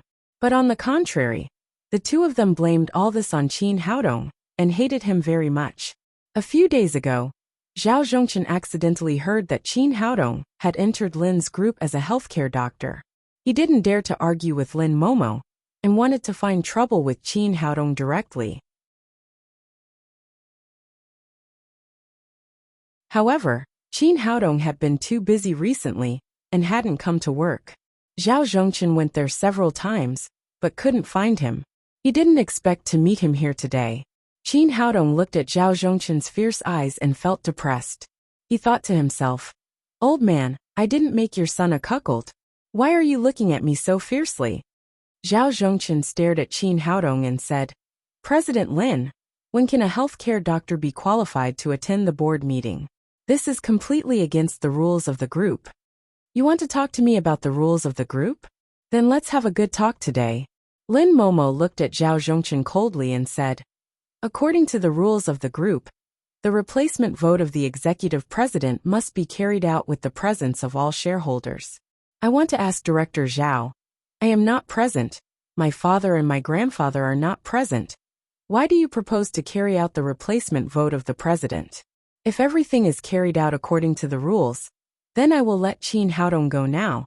But there is no need to continue today's meeting." Zhao Zhongchen didn't expect Lin Momo's words to be so sharp. He was speechless for a while. He wanted to drive Qin Haodong away, but he didn't want today's meeting to end here. At this time, another middle-aged man sitting in the front row said, "Well, Director Zhao, it's just one more person to attend the meeting. There is no need to be so serious." The man who spoke was Lin Momo's second uncle, Lin Jigao. Next to him was a young man with a feminine look. It was his son Lin Pingchao. Zhao Zhongchen said, "Well, since Director Lin said, it doesn't matter if one more person attends the meeting. But as a director of the group, I have the right to put forward the agenda of the meeting. Let's discuss whether Qin Haodong is qualified to enter our Lin's group." Lin Momo said, "Qin Haodong entered the group to be a healthcare doctor. I personally recruited him. You don't have to question his qualification." Zhao Zhongchen said, "As far as I know, Qin Haodong hasn't graduated from the medical college. He doesn't even have a medical qualification certificate. How can he enter Lin's group to be a healthcare doctor? When did the threshold of our Lins become so low that any cat or dog can enter?" After he finished, several directors next to him nodded again and again. As a large group, whether these people had opinions about Lin Momo or not, the principle of employment still had to be adhered to. If Qin Haodong didn't have a medical qualification certificate, as Zhao Zhongchen said, then he would never be allowed to enter the group to be a healthcare doctor. However, Lin Momo had been in charge of the group for so many years. She was not a young girl who had just come out. Although she was hit by Zhao Zhongchen, she still looked calm. After many directors finished whispering, she said, "Director Zhao, according to the management system of our group, the employee files of the personnel department are trade secrets. Except for the management of the human resources department, only the executive president of the whole company can access them. I want to ask, How do you know that Qin Haodong hasn't graduated from college? And how do you know that he doesn't have a medical qualification certificate? This, Zhao Zhongchen was obviously not Lin Momo's opponent. Once again, he was speechless. Everyone knew that Zhao Zhongchen had his own cronies in the Human Resources Department. But this kind of thing could not be put on the table at all. If he said that person, Lin Momo would fire him in the name of leaking company secrets. Finally, Zhao Zhongchen waved his hand and said, I guessed it. You see, he is so young. He doesn't look like he has a medical qualification certificate. Lin Momo smiled coldly and said, If Director Zhao guessed so well, then you can directly guess the recruitment of our group in the future. The Human Resources Department can be directly dissolved. Zhao Zhongchen was angry. President Lin, you don't have to play dumb here. Letting Qin Haodong enter the group to be a healthcare doctor is your abuse of power for personal gain. Everyone in the group knows that he is a gigolo and has no qualification to be a healthcare doctor. Qin Haodong was not happy. He looked at Zhao Zhongchen and said, Old man Zhao, a gigolo and a gigolo are two completely different concepts. You can't talk nonsense. Boy, can you talk? Who are you calling old man? Zhao Zhongchen said with his eyes wide open. Why am I wrong? Well, I'll call you little Zhao in the future. Qin Haodong said to Zhao Zhongchen with a smile. Little Zhao, medical skills have nothing to do with age. Haven't you heard that my medical skills are very good? Although I haven't been in the group for a long time, I have cured many people's diseases.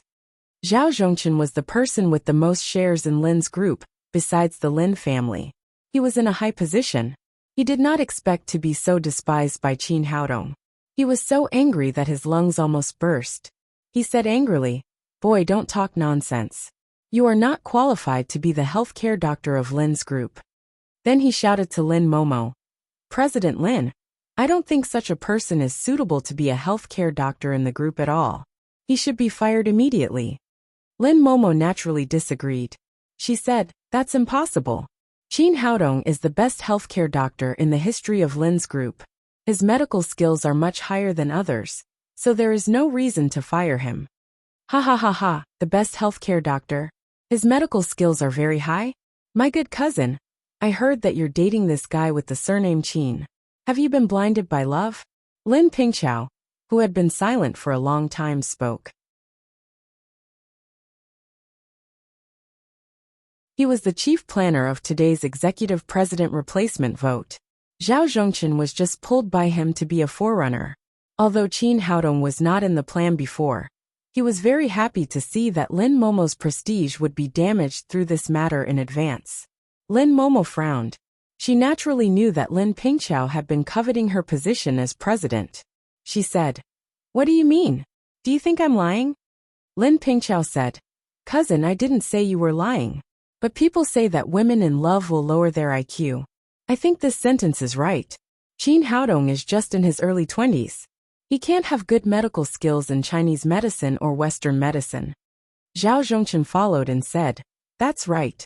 How can such a person have superb medical skills? I think the president can't distinguish between public and private affairs. If so, you are really not suitable to sit in this position. Qin Haodong stopped Lin Momo, who was about to explode. He looked at Lin Pingqiao first, and then looked at Zhao Zhongchen. He said, In order to prove that the president's vision is right, it seems that I have to prove myself. Zhao Zhongchen sneered and said, If you can come up with medical skills that make everyone sensible and convinced, then I will recognize your identity as a healthcare doctor. You also have to apologize to the president for what you said just now in front of the directors. No problem.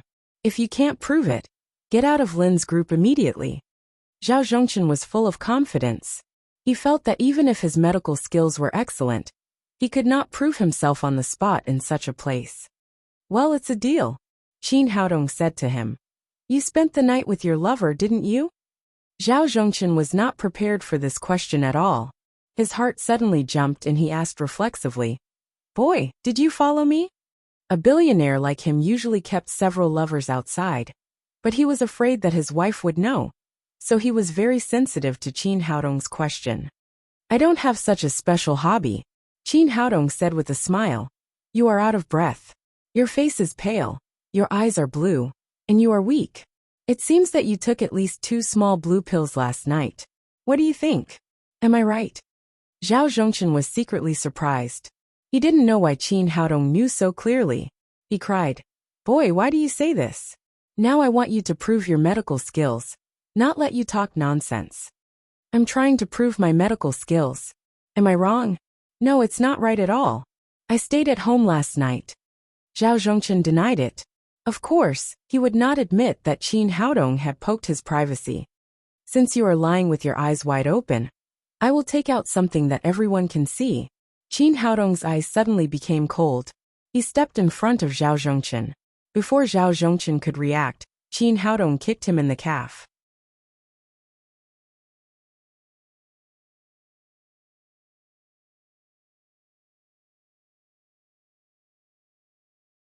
Chapter 127. Everyone in the meeting room was dumbfounded, including Lin Momo. No one expected that Qin Haodong would break Zhao Zhongchen's right leg at this time. Wasn't this way of verification too unique? All the directors present were businessmen. It was fine for them to play some business tricks and scheme, but they had never seen such a method of dealing with things without saying a word.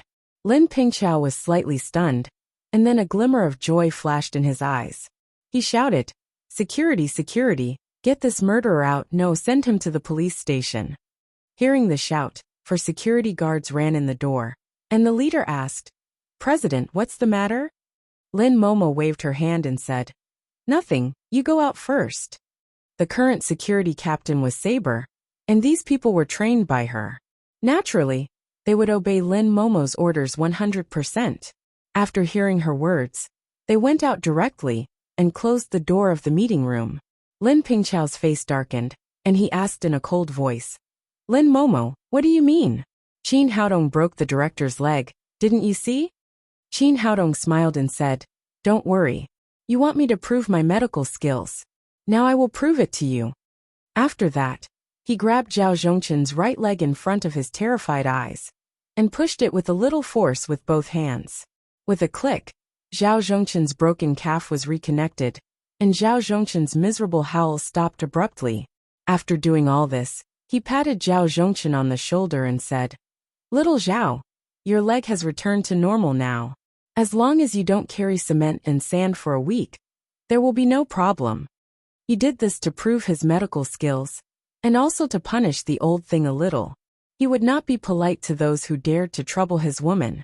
Zhao Zhongchen felt it, and his right leg, which was so painful just now, did not feel any pain at this time, which surprised him. "How about it? Can you prove my medical skills now?" Qin Haodong said to Zhao Zhongchen with a smile. Zhao Zhongchen cried, "Boy, you have committed a crime. I have to send you to the police station." Qin Haodong smiled and said, "With my medical skills, your leg has completely recovered. Even if you go to the hospital to take an X-ray, you won't be able to find that it was broken. How can you sue me?" "That's impossible. My leg is still hurting so badly that I can't walk at all. This doesn't prove your medical skills at all." Zhao Zhongchen was now determined to drive Qin Haodong away. In his opinion, as long as he did not admit it, it was useless for Qin Haodong to say anything.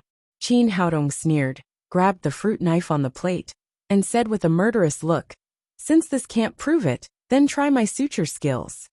With that, he walked towards Zhao Zhongchen with the knife in his hand. Feeling the monstrous killing intent, Zhao Zhongchen was so scared that his fart turned cold. He quickly got up and ran to the door.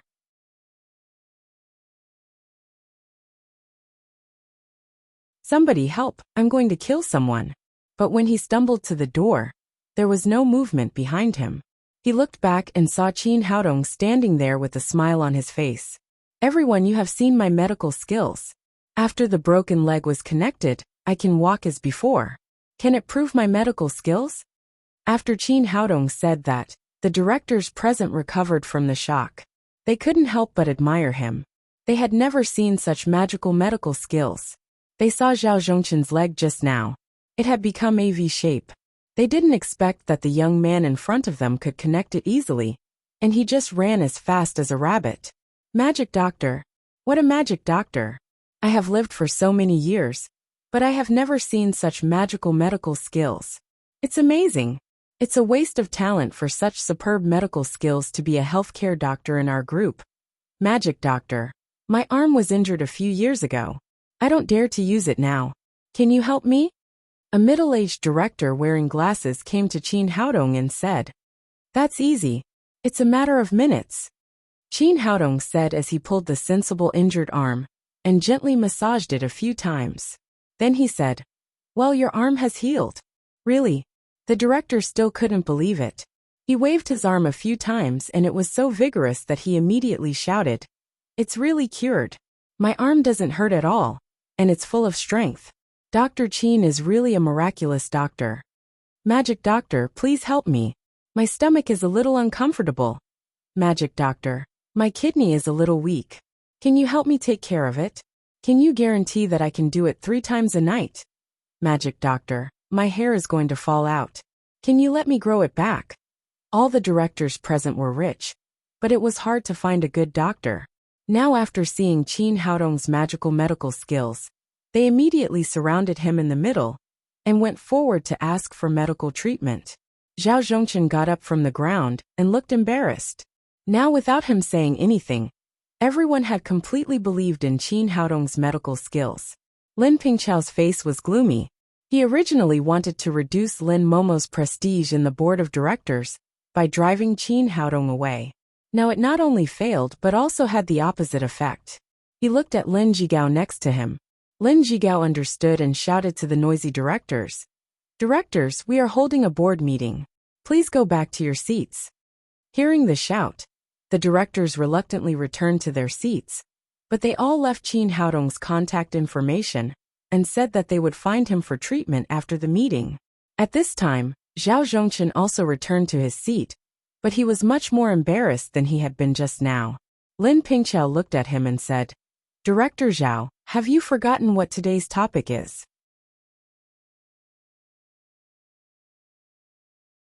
Zhao Zhongchen remembered that the main purpose of today was not Qin Haodong, but to initiate a vote to change the president.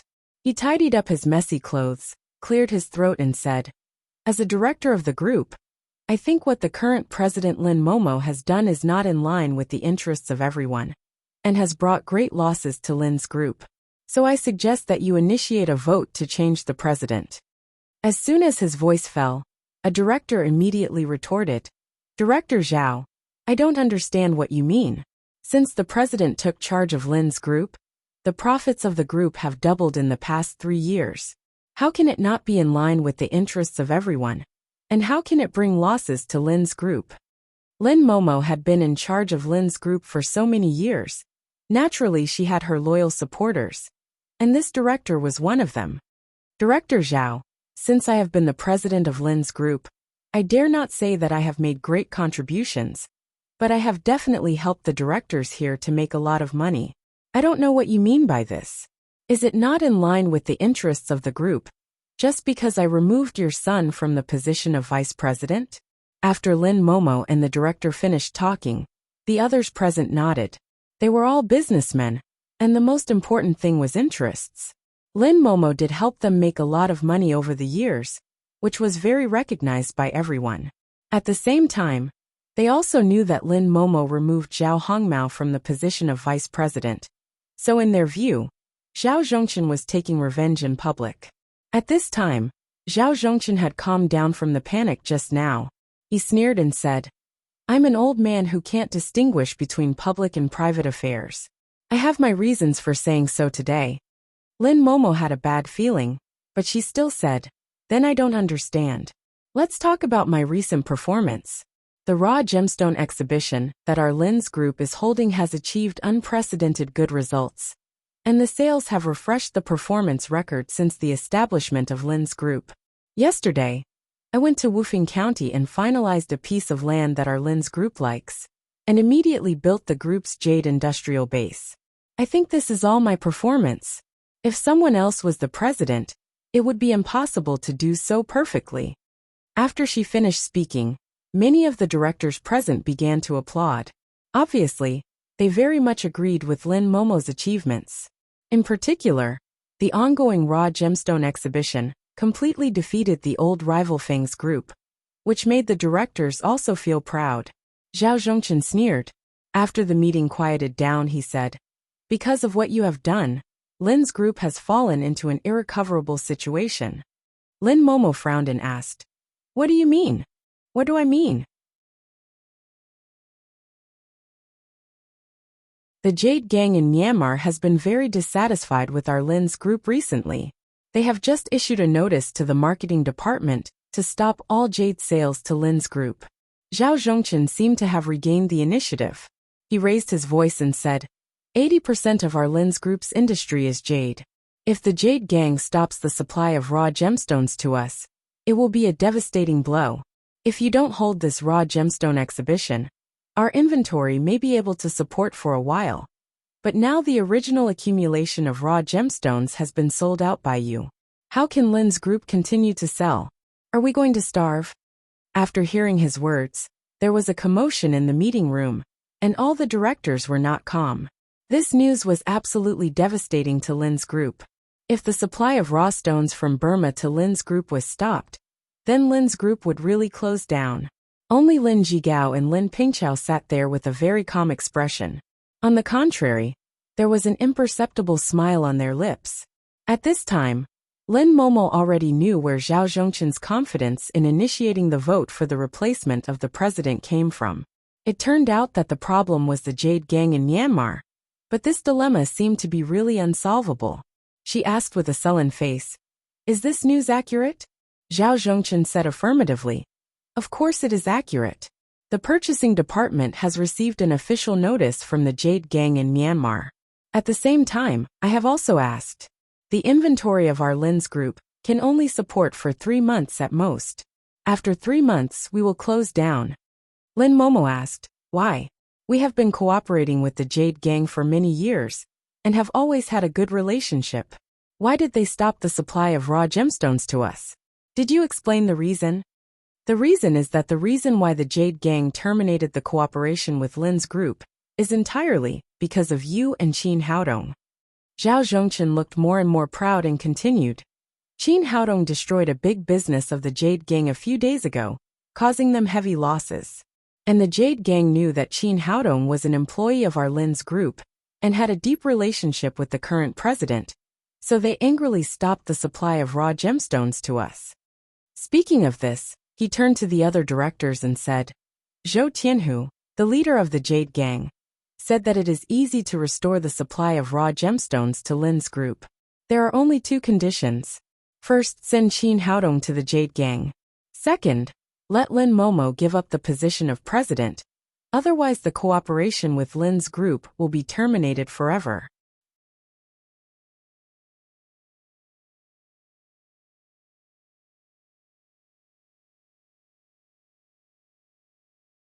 Chapter 128. As soon as Zhao Zhongchen's voice fell, Lin Momo slapped the table and said angrily, "The Jade Gang is engaged in drug trafficking instead of doing proper business.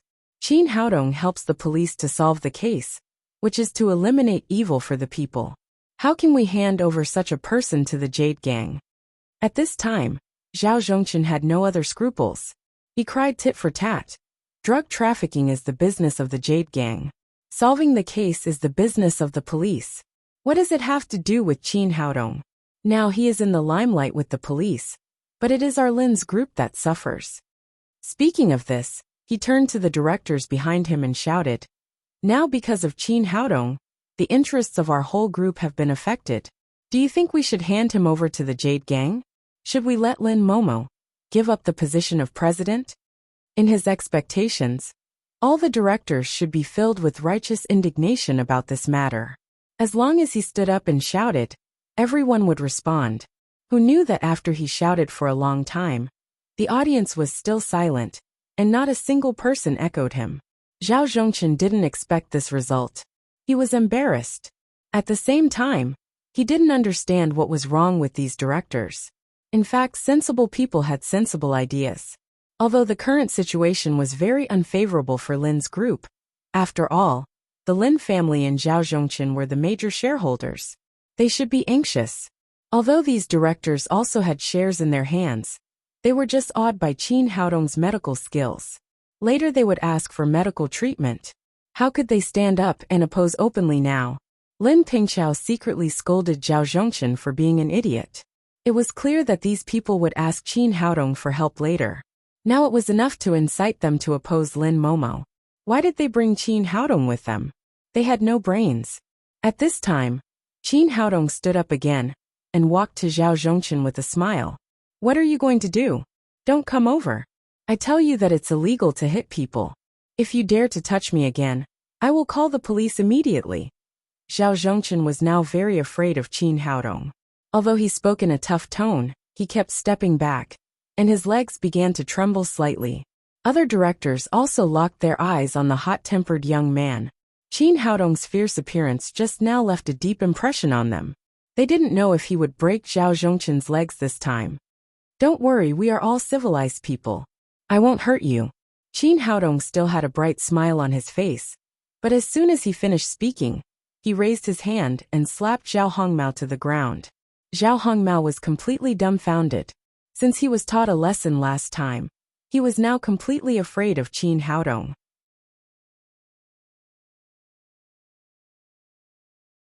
Although he attended the board meeting today, he had been sitting there without saying a word since Qin Haodong walked into the meeting room. He didn't even respond to his father's suggestion. He was even more obedient than a baby. But he didn't expect that he would still be beaten by Qin Haodong. Qin Haodong, Zhongchen, why did you hit me? I didn't. I Zhao. Zhongchen. I Zhao. As he was. As. Qin Haodong are. Ming, Qin. Haha. Qin. Zhao Zhongchen also roared angrily. Zhao Zhongchen said. Qin. I Yang Qin. Zhongchen. Qin.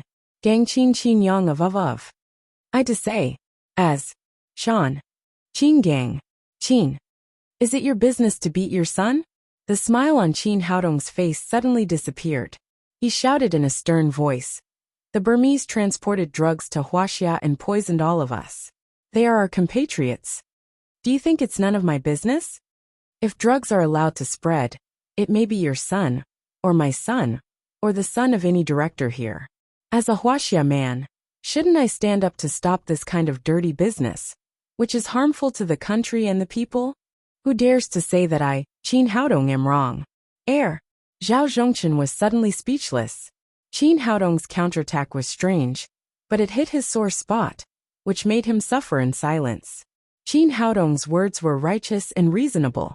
At first, a few people under the stage applauded, and then more and more people applauded. Finally, the applause became louder. Seeing that Zhao Zhongchen was easily defeated by Qin Haodong again, Lin Pingqiao said, now we are not talking about national righteousness, but the dilemma facing Lin's group. Whether the Jade Gang is right or not, they really control our raw jade stone supply. Now they are not happy, and we can't get a stone. How can Lin's group run? Lin Jigao sighed and pretended to be sad. He said, now we have no other way.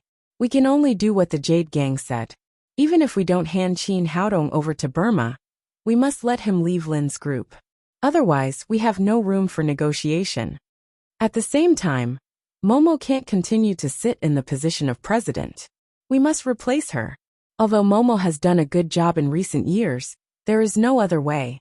It is all for the survival of Lin's group. Qin Haodong said coldly, being threatened by a small Jade Gang. Lin's group has to give in and replace its president. Isn't it too cowardly? If we do this, will Lin's group still have face? Will it still be able to survive in Jiangnan City in the future? His words once again hit the sore spot in the hearts of many directors. Indeed, Lin's group was one of the largest consortiums in the south of the Yangtze River. If it was threatened to replace the president by an underground gang in Burma, it would be really shameful. As the directors of the group, they would also lose face. Lin Jigao glared at Qin Haodong and said, what do you say? If the Jade Gang doesn't give us raw jade stones, then Lin's group will have no raw materials, and the whole group can only close down. Qin Haodong said lightly, if we can solve the raw jade stone supply, will all this be no problem? Lin Jigao said, of course, what we need now is raw jade stone as raw materials, But jade is only available in Burma. There is no second place in the world. If the jade gang doesn't supply, we can't solve the problem. Well, I'll take care of the short-term raw jade supply of Lin's group. I can guarantee that there will be no problem in the supply within half a year. Qin Haodong had just learned from Lin Momo that Lin's group's annual purchase of jade was about 3 billion yuan. So the raw jade stones in the warehouse of Daddy's security company were enough to support him for half a year. At the same time, he was also secretly glad that he did not give those raw jade stones to Lin's group at that time. Otherwise he would not have this trump card now. Lin Jigao cried. Nonsense! Do you know how much raw jade stones Lin's group consumes in half a year? Where can you get so many raw materials? Qin Haodong said confidently, Don't worry about it. As long as there is a shortage of raw materials within half a year, I will leave Lin's group immediately, and Momo will resign as president. Zhao Zhongchen said sarcastically, You are at most a group's healthcare doctor. When can a healthcare doctor speak for the president? Lin Momo said, What he means is what I mean. If there is a shortage of raw jade materials within half a year, I will resign as president immediately. Lin Jigao said, But the survival time of Lin's group can't be limited to half a year. There will be no shortage of raw materials within half a year. What about after half a year? Qin Haodong said, I will solve the problem of the jade gang within half a year. There will be no problem with raw materials then. Lin Pingqiao said, I don't agree. Qin Haodong is just a doctor. We can't bet the fate of the whole company on his promise. So I insist on initiating a president replacement vote. Only by replacing the current president of Lin's group can we win the opportunity to negotiate with the Jade Gang. Zhao Zhongchen and Lin Jigao also said, We also suggest initiating a president replacement vote. Although today's meeting had gone beyond their control, they still felt a little unwilling if they did not initiate a vote. Well, since you insist, let's hold a vote. Lin Momo glanced at the directors and major shareholders under the stage and said, Thank you for your support in the past. Although Lin's group faces a huge test this time, please believe me. As long as you give me time, the problem of the Jade Gang will be solved. Qin Haodong then said, I know you are not very familiar with me, but my promise is as trustworthy as my medical skills. I hope you can continue to believe in President Lin Momo. When he spoke, he quietly used mind bewitching. Although most of these directors and major shareholders would support Lin Momo through what had just happened, it was better to be safe. Who knew what dirty tricks Lin Pingqiao and others would play in private? Of course, his mind bewitching did not cover Zhao Zhongchen and Lin Jigao. Otherwise, if the pass rate was too high, it would arouse others' suspicion. Lin Pingqiao glared at Qin Haodong fiercely. If it hadn't been for this toy boy, today's meeting would never have been so passive. He said, Well, let's start voting. The conference room of Lin's group was extremely modern. There was a voting machine in front of each participant. After the announcement of the start of the voting, all the directors and major shareholders picked up the voting machine in front of them and began to vote. Once the vote was cast, the result would be reflected on the big screen in front of the conference room. 3 minutes later, the voting was over.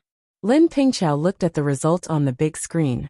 There was a flash of resentment and disappointment in his eyes. 90% of the votes supported Lin Momo to continue as the president. He snorted, got up and left the conference room. Today's efforts were in vain. After he left, Zhao Zhongchen and Zhao Hongmao naturally did not dare to stay to face Qin Haodong, so they also left the conference room. After they left, other directors immediately gathered around Qin Haodong and shouted, When will Dr. Qin see us? Thank you for your support. Qin Haodong made an obeisance to these directors and shareholders, and then said, Please wait for me in the infirmary. I will go to see you immediately after I have a few words with the president. Seeing that Qin Haodong agreed to treat everyone immediately, these people left the conference room happily and went to the infirmary to wait in line. Qin Haodong and Lin Momo returned to her president's office. After closing the door, Lin Momo asked, What do you think of today's event? Your second uncle and Lin Pingqiao want to take your position as president. There is no doubt about it. Zhao Zhongchen is also on their side.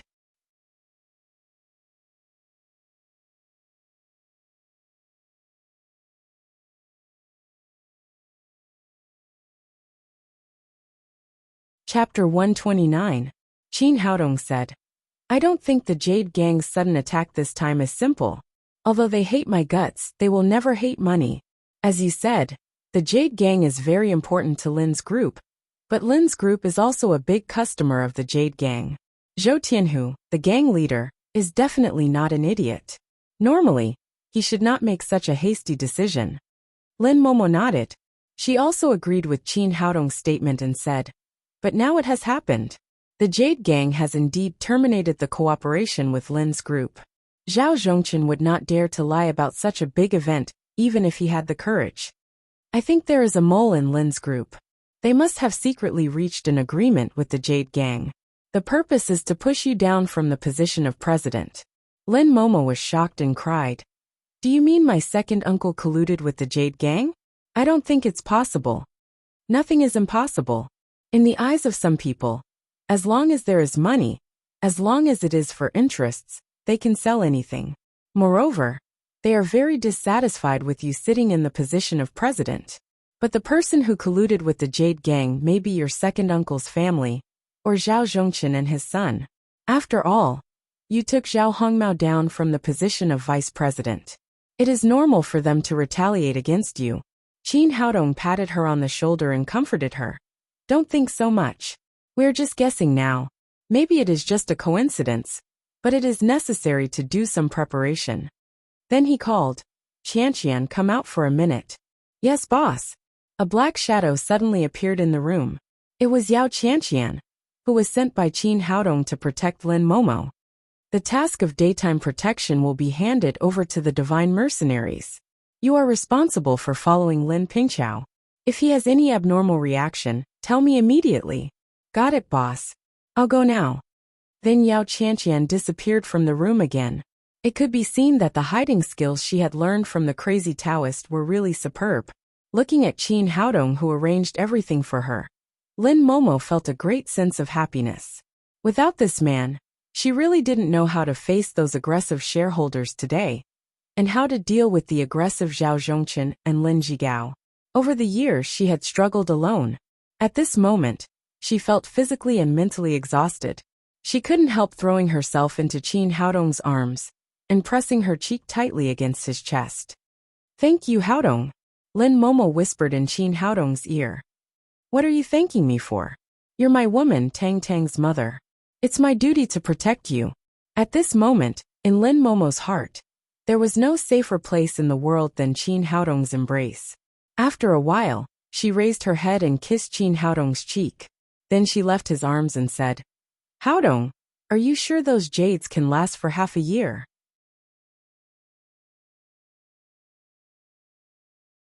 Of course they can. My raw gemstones are all treasures. Each of them contains jade of all levels. It's a conservative statement to say that they can last for half a year.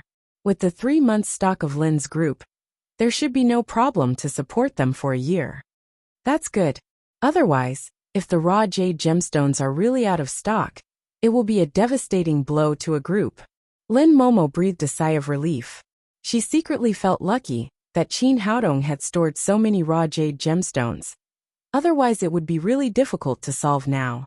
Qin Haodong stared at her and said with a smile, But President Lin, let's make it clear that those raw jade gemstones are my daughter's dowry. I can supply them to Lin's group, but I can't reduce the payment. Getting a positive answer from Qin Haodong, Lin Momo's mood also relaxed a lot. Then she said with a smile, Didn't you say you would help me? Why do you still want money? I can help you. If it's your own company, I won't give you a cent of these stones for free. But now you and old Lin only have 10% of the shares. If I sell less, it will benefit Lin Zhigao and Zhao Zhongchen. I won't do a losing deal. I know what you're thinking. Lin Momo took Qin Haodong's hand and said, Don't worry. These raw jade gemstones will be paid according to the market price. I won't agree if it's less. Moreover, it's already valuable to supply the group in this case. It's good that you don't take advantage of the situation. Then she said with some worry, But what if we use up all these raw jade gemstones? Companies like us in the jade business can't do without the jade gang in Burma. Chin Haodong said confidently. The reason why I said half a year is that the person hiding in the dark has not been found. When I find that guy, I will go to Burma. I can make Zhou Tianhu kneel down and lick the small jade gang in minutes. Your toes. Lin Momo raised her hand and punched Chin Haodong in the chest. She said coquettishly, You're so disgusting. I won't let him lick my toes. Chin Haodong said with a smile. Yes, I will suffer. Let's let him lick Damao and Ermao's toes. Where are Damao and Ermao? I want to play with them. As they spoke, the door opened, and Embark came in with the little fellow. After Chin Haodong got out of the car, he asked Saber to send her to Embark. Papa, where are Damao and Ermao? The little fellow asked innocently while looking around. Chin Haodong said, Damao and Ermao are at home. You can play with them when you go back at night. Lin Momo said to Chin Haodong, Leave Tang with me. Those people are still waiting for you in the infirmary.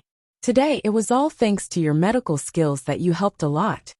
Well, I'll go and see them first. Chin Haodong waved to the little fellow, and then walked to the infirmary. At the moment in the infirmary, Zhang Jijie, the health doctor, was so busy that he was sweating. Originally, he was playing with his mobile phone in the office.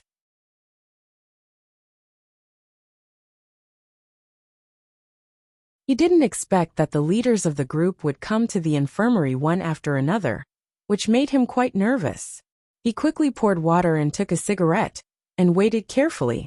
After all, these people were either the directors of the group, or the major shareholders of the company. He couldn't afford any of them.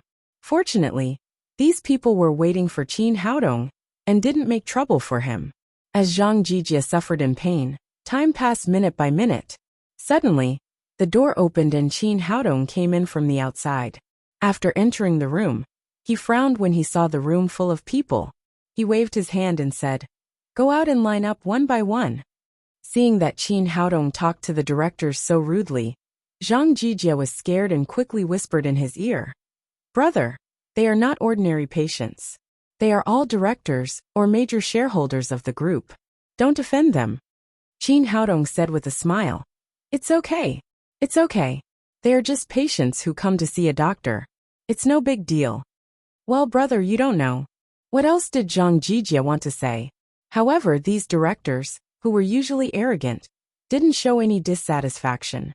They obediently went out of the room, and automatically lined up at the door. Zhang Jijie opened his mouth in surprise and couldn't close it for a long time. He didn't understand why these people were so obedient in front of Chin Haodong. Of course, he didn't know what these directors were thinking. Just at the board meeting, Chin Haodong beat Zhao Zhongchen and his son, the major shareholders, like dogs. How could they dare to make trouble here? Soon, a shareholder with glasses, who was the first in the line, came to Chin Haodong and said respectfully, Dr. Chin, my name is Wang Gang. Please take a look at me. Chin Haodong nodded and motioned him to sit down at his table. Then he began to feel the pulse. After feeling the pulse, Wang Gang asked carefully, Dr. Chin, how is my body?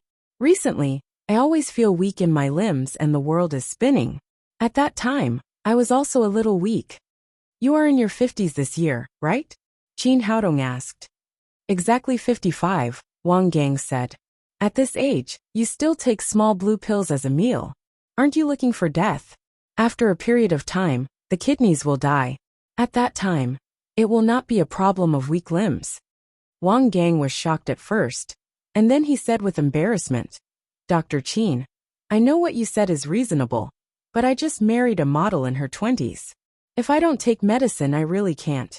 I'm afraid that she will wear a green hat again. The shareholder named Wang Gang was an honest man. He didn't hide anything and told Chin Haodong everything. Chin Haodong smiled and said, Middle-aged people like you are rich and successful. It's normal for you to satisfy a man's desire. But you should take it easy. Otherwise, it won't be worth it if you lose your life.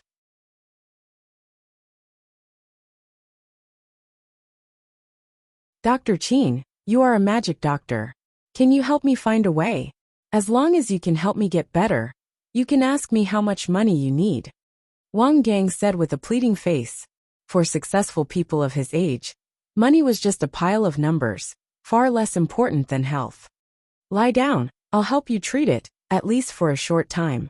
Qin Haodong let Wang Gang lie on the bed, then took out the silver needles, and used the acupuncture method of Sanyang Kaitai to help him replenish the yang qi in his kidney. 5 minutes later, he took back the silver needles and said, "Get up, it's all right." Just when Qin Haodong was using the needles, Wang Gang had already felt that the essence in his body was getting more and more abundant. His whole body was full of strength, as if he could kill a cow with one punch. He jumped up from the bed and felt that the whole person had suddenly returned to the youth. His body hadn't felt so comfortable for a long time. "Dr. Qin, a magic doctor. You really are a magic doctor. I went to many hospitals, but there was no way to cure it. I didn't expect that I would be cured with a few needles. I have a physique-improving pill here. Take it when you go back. It can guarantee that you will be strong and healthy for at least a year. But you still have to take it easy. Take it once a day at most. And don't take the little blue pill again." Qin Haodong handed a small black pill to Wang Gang. It was made with the leftover materials from the last time he refined the little strengthening elixir.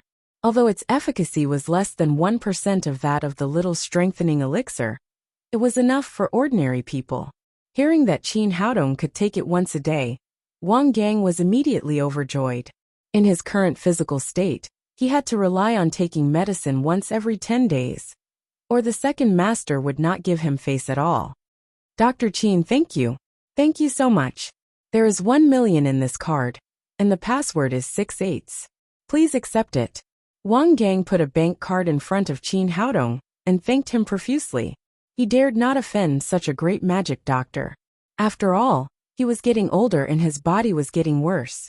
What's more, a physique-improving pill could only guarantee him to be strong for a year, and he would have to trouble the magic doctor to treat him in the future.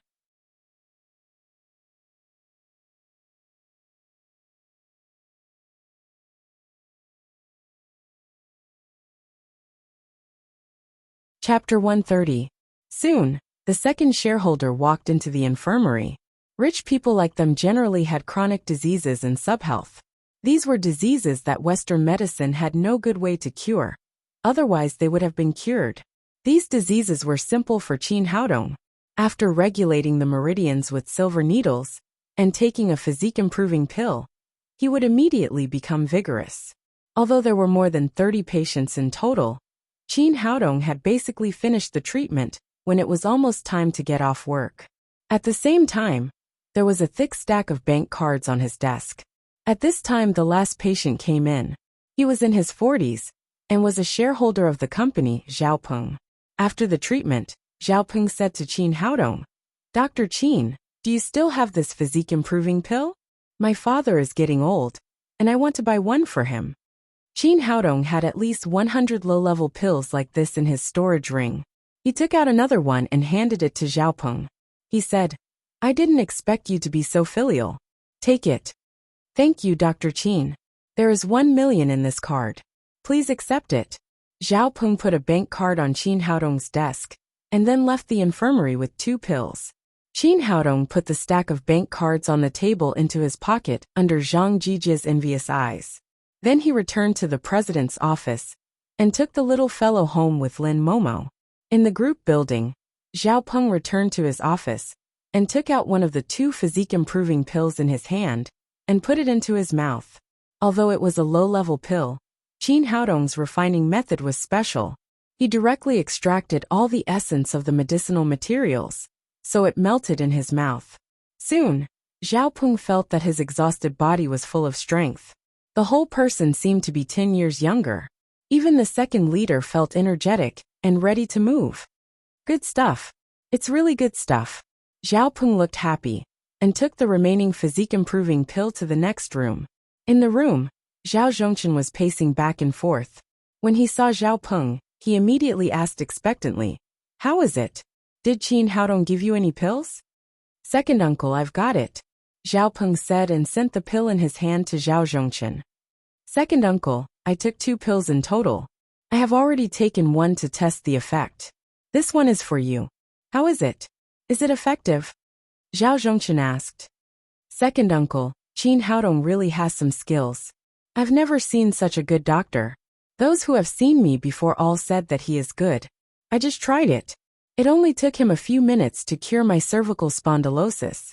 Qin Haodong said with a smile on his face. I'm not asking you about that. I'm asking if the pill is effective. Although Zhao Zhongchen was over 60 years old, he was an old goat. What he was most concerned about now was the aphrodisiac effect of the physique-improving pill. Oh.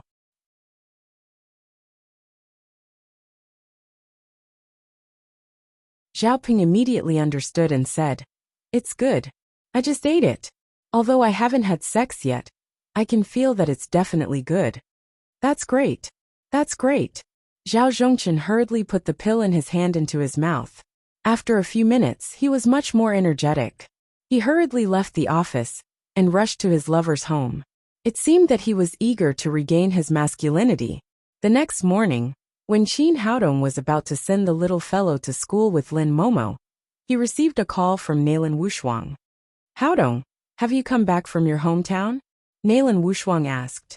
I'm back. What's the matter? Nailin Wushuang said. Oh, then come to the security company.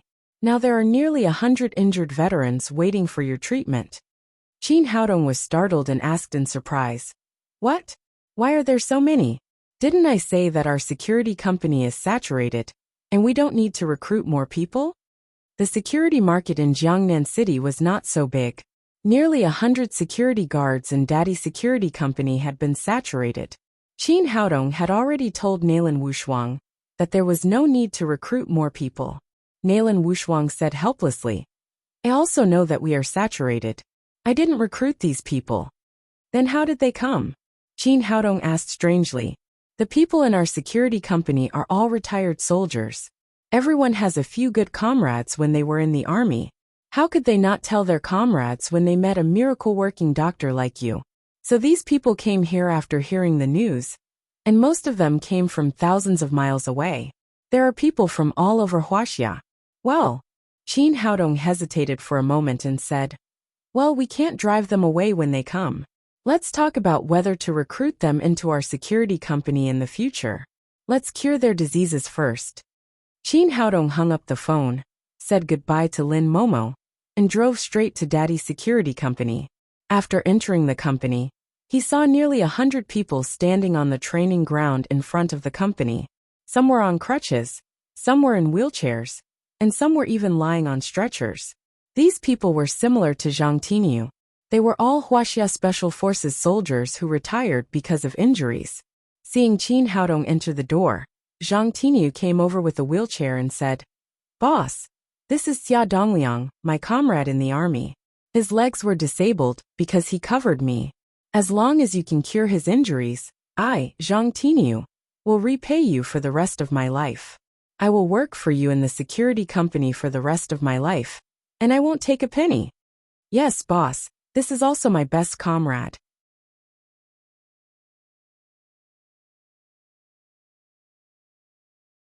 As long as you can cure him, I will sell my life to the security company. Boss, as long as you can cure my comrade, I will give my life to the security company. The staff of Daddy's security company, who were at home, quickly gathered around Qin Haodong, eagerly waiting for him to treat their comrade in arms. Qin Haodong glanced at these people and felt the strong comradeship. He was quite moved. He said, Everyone, you have been injured and bled for Huaxia. You are all heroes of our land. I, Qin Haodong, have no conditions. As long as I can cure you, I will do my best to cure you. Then he asked Zhang Tinyu to organize these people to see the doctor in order. He found an empty room on the first floor as a consulting room and began to treat these people one by one. Although Qin Haodong's medical skills were good and profound, he was so tired after a busy day that his waist and legs ached. Fortunately, these people were almost healed by evening. He stood up and stretched, moving his stiff limbs, and shouted to the door, Is there anyone else to treat? Me too. With a slightly joking answer, Ma Wenjue and Nailin Wushuang came in from outside. Qin Haodong remembered that when he was in Wufeng County, he had told Ma Wenjue to come to him today. Haodong, he said he was your classmate. Nailin Wushuang said. Ma Wenjua punched Qin Haodong on the shoulder and said, "Boy, I thought you lied to me. You really have such a big business." Qin Haodong patted Ma Wenjua on the shoulder and said to Nalan Wushuang, "Let me introduce you. This is my best buddy, Ma Wenjua, my junior high school classmate. This is Miss Nalan Wushuang, the manager and chairman of Daddy's Security Company." After greeting Nalan Wushuang, Ma Wenjua said to Qin Haodong, "Boy, you are really good. Why are there so many beautiful women around you now?" Then he said to Nalan Wushuang, "Beauty, do you have a boyfriend? I am single now." Nalan Wushuang looked at Qin Haodong meaningfully and said, "You have to ask him whether I have a boyfriend or not." Ma Wenjua immediately said with a painful face, "Beauty, what's wrong with your eyes? I am obviously much more handsome than Qin Haodong. When I was at school, people called me Brother Ma." Nalan Wushuang said with a smile, "You two are the same. You are not serious. No wonder you have such a good relationship." "I have a good relationship because I have paid a lot. When I was at school, he often provoked other girls and was chased and beaten by all the boys in the school. If I hadn't protected him, he would have been disfigured. At that time, as long as he was beaten, he would use me as a meat shield.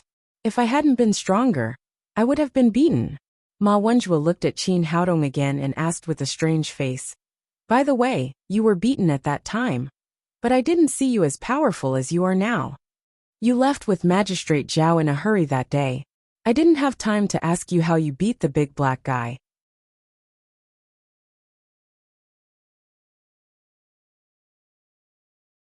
Did you find some martial arts manuals in the past few years?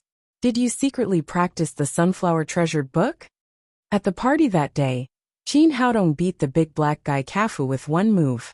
Ma Wenjua was stunned and envious. He wanted to ask Qin Haodong where he learned this kung fu, but then Magistrate Zhao Yang came, so he didn't have time to ask. Qin Haodong said, "You are right. I have been learning from a master in the past few years.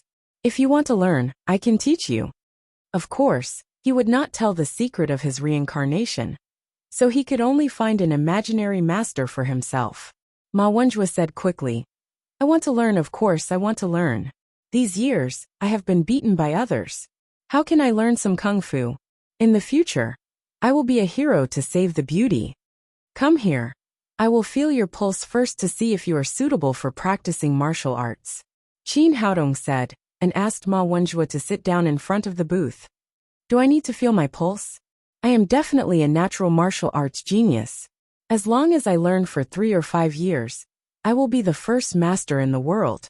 Ma Wenjua said and laughed while sitting in front of Qin Haodong and reaching out his right hand. Qin Haodong put his hand on Ma Wenjua's pulse. At first he was still smiling, but soon the smile disappeared, followed by a look of horror. "Bro, what do you mean by that? Are you telling me that you are pregnant?" Seeing Qin Haodong's expression, Ma Wenjua suddenly became nervous. At this time, Qin Haodong's heart had set off a huge wave, and he was not in the mood to bicker with Ma Wenjua. He never expected that his good brother turned out to be a congenital meridian unblocking.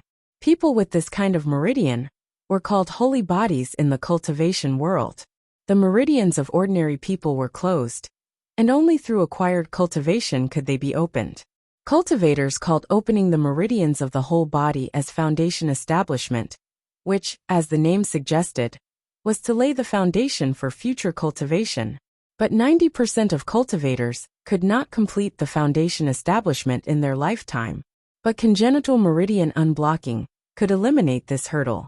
After birth, the meridians of the whole body were open, and the width and toughness of the meridians were far beyond that of ordinary people. Once such people began to cultivate, their speed was definitely more than 100 times that of ordinary people. So in the cultivation world, people with this kind of physique were called holy bodies. And there were very few people with this kind of physique. He had been in the cultivation world for 500 years, but he had only seen Empress Xiantian with a holy body.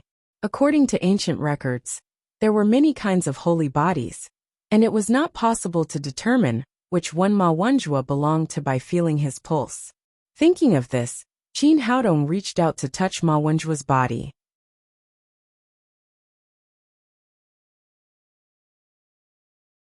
He wanted to determine which kind of holy body his good brother belonged to.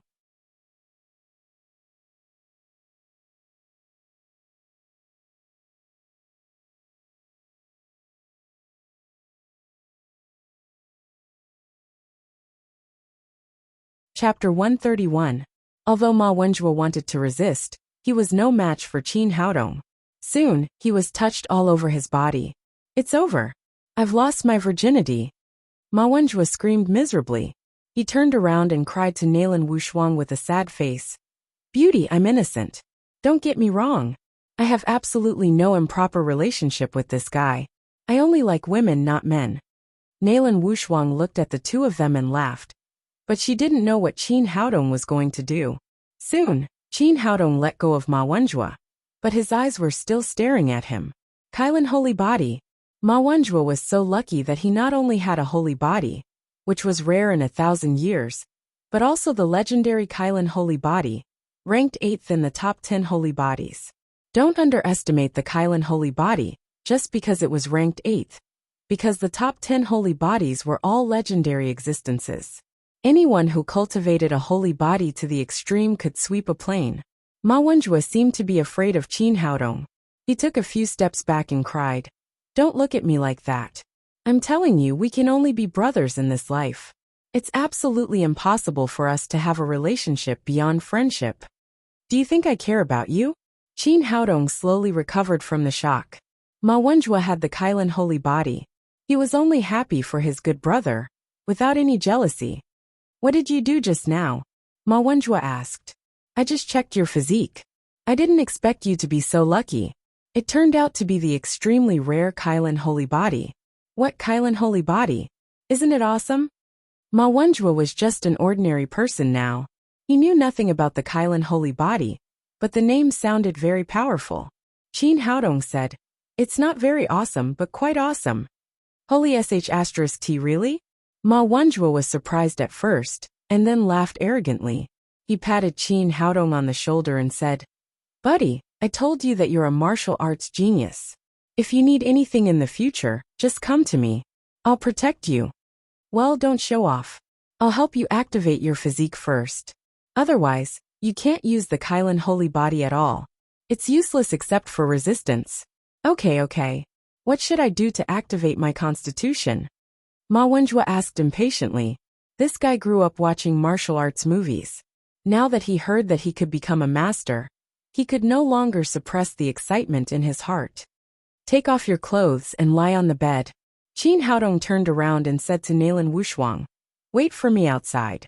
From now on, don't let anyone disturb me. As a warrior, Nailan Wushuang knew how important what Qin Haodong was going to do. She didn't say much and went straight to the door. Then she called Zhang Tiniu and the others over, and arranged 10 security guards from Daddy's security company to guard the door. Qin Haodong closed the door.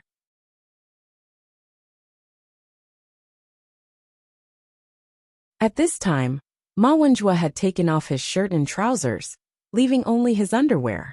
Take this off too, Qin Haodong said. Take off your pants? Do you really want to take advantage of me by turning into a big glass? Ma Wenjue looked at Qin Haodong nervously and said, Cut the crap. Even if I'm made of glass, I won't fall for you. Qin Haodong said as he took out the needle bag. Looking at the dense silver needles in the needle bag, Ma Wenjue asked, Do you mean to prick me with needles to activate my constitution? Of course, and a lot of needles. Although Ma Wenjue was a little afraid, out of his desire to become a master and his trust in Qin Haodong, he took off his underwear and lay on the bed. It was definitely not easy to activate the fighting constitution of the Kailan holy body. Qin Haodong also happened to get an ancient book when he was in the cultivation world, which recorded a set of rising dragon needles. It was said that it could activate the holy body. However, the holy body was extremely rare in the past, and today was the first time he used it. After both of them were ready, Qin Haodong took a deep breath, took out a silver needle, and slowly pierced it into Ma Wenjue's dantian. With Qin Haodong's current cultivation, it was extremely difficult for him to perform the rising dragon needles. After a dozen silver needles in a row, fine beads of sweat began to appear on his forehead. Ma Wenjue felt that every time he pierced a silver needle, his body seemed to be ignited. As the silver needles pierced more and more, his body became hotter and hotter. He gritted his teeth, endured the burning heat in his body and cried, "Dong, are you going to make a barbecue? I'm going to be cooked in a minute." "Don't talk nonsense. Calm down, so you can feel better." Although Ma Wenjue usually liked to quarrel with Qin Haodong, he still trusted this brother 100% at the critical moment. He immediately closed his eyes and silently endured the pain in his body. Finally, Qin Haodong pierced all the 108 silver needles into Ma Wenjue's body. When the last silver needle was pierced, he collapsed to the ground, panting heavily. At this time, Ma Wenjue was like a roasted prawn. His whole body was red, and people could feel the burning breath on his body from a few meters away. "Dude, turn on the air conditioner quickly, or pour a few buckets of water on me, or I'll really catch fire." Ma Wenjue cried with a painful expression. "It's not so easy to become a master. Hold on for another 10 minutes. You'll be fine after 10 minutes. After saying that, Qin Haodong hurried to restore his genuine qi. After all, the current work had just been done halfway, and he still had to guide Ma Wenjue to complete the Zhuji phase. "Well, if I'm going to be burned to death, be sure to choose a good cemetery for me." Ma Wenjue was really a weirdo. He was obviously tortured to death by the burning breath in his body, but he was still in the mood to joke.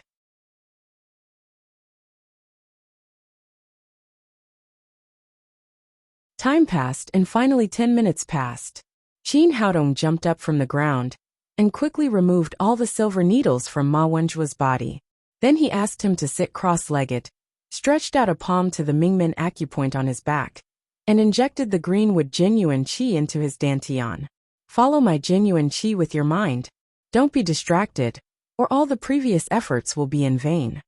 After saying that, Qin Haodong controlled a wisp of greenwood genuine qi to rise from Ma Wenjue's dantian, and then ran it slowly along a special route. At this time, his genuine qi was not running the longevity method of Emperor Greenwood genuine qi, but the dragon tactics of the divine dragon sect of the cultivation world. This was already the highest level of cultivation method he knew. It was said that Kylin was the descendant of the dragon clan.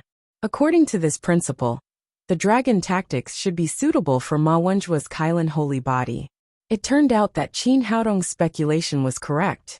With the operation of the dragon tactics, the burning breath in Ma Wenjue's body immediately rushed into his dantian, like 100 rivers flowing into the sea, and then turned into a genuine qi, running together with Qin Haodong's greenwood genuine qi. About half an hour later, Qin Haodong guided Ma Wenjue to complete the first major circulation. At this time, the burning breath in his body had been restrained a little. At the same time, the genuine qi in his dantian was more abundant, and his whole body began to faintly exude the breath of a warrior. At this time, he had completed the first level of qi training. After that, Qin Haodong guided Ma Wenjue to run 2 major circulation in succession. When he was fully adapted to the route, he began to withdraw his greenwood genuine qi and let him control it. Ma Wenjue began to run his genuine qi according to the dragon tactics. Every time he completed a major circulation, the breath in his body would strengthen a little, the burning breath would weaken a little, and his cultivation would also improve by a level. The 3rd level of qi training, the 4th level of qi training, the 5th level of qi training. When he completed 9 circulations, his cultivation had reached the 9th level of qi training, and he was about to enter the level of foundation establishment. If ordinary people wanted to break through the bottleneck of foundation establishment, they would definitely make great efforts, but the meridians of Kylin holy body were interconnected. There was no bottleneck at all in foundation establishment. Breaking through was as simple as eating and drinking. Soon, Ma Wenjue completed the 10th major circulation of genuine qi, and his momentum suddenly increased more than 10 times. He had entered foundation establishment. At this time, his constitution, which had just been stimulated by Qin Haodong, had been completely absorbed, and there was no more motivation to improve.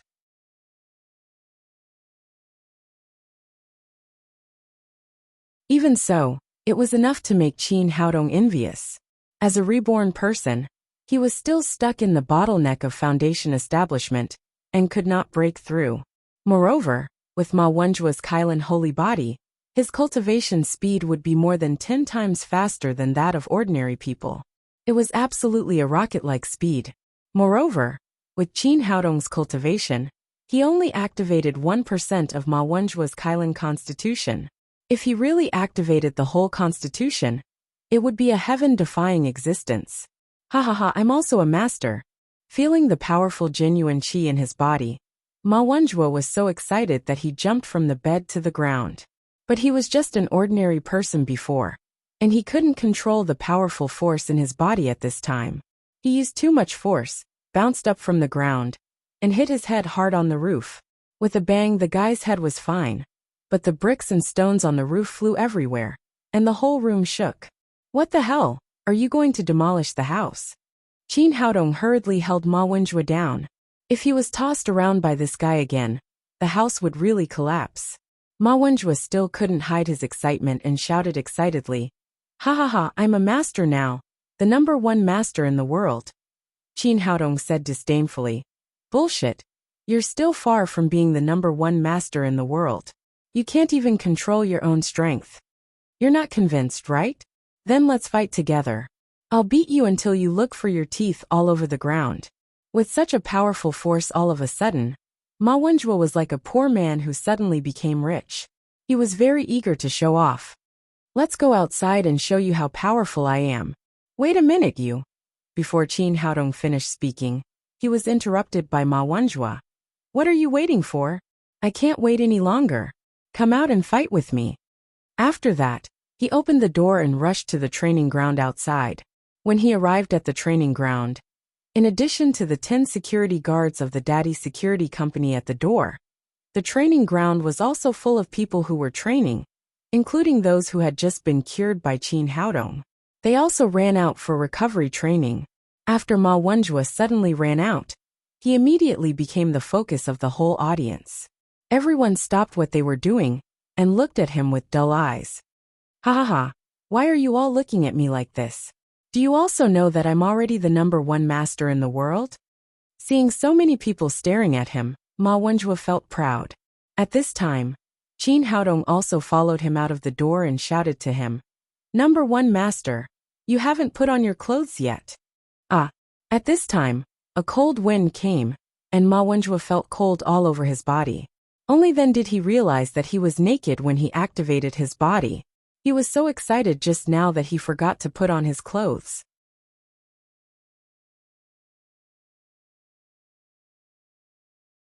Although the training ground was full of men at this time, it still made him feel very embarrassed. Oh no, I'm naked now."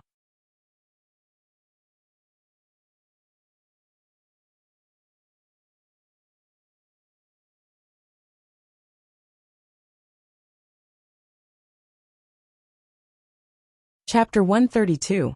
Hearing the laughter in the venue, Nailan Wushuang and Qi Wan, the only 2 women in Daddy's Security Company, came out. "What's going on?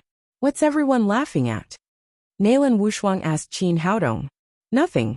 The world's top expert just demonstrated a unique skill for us."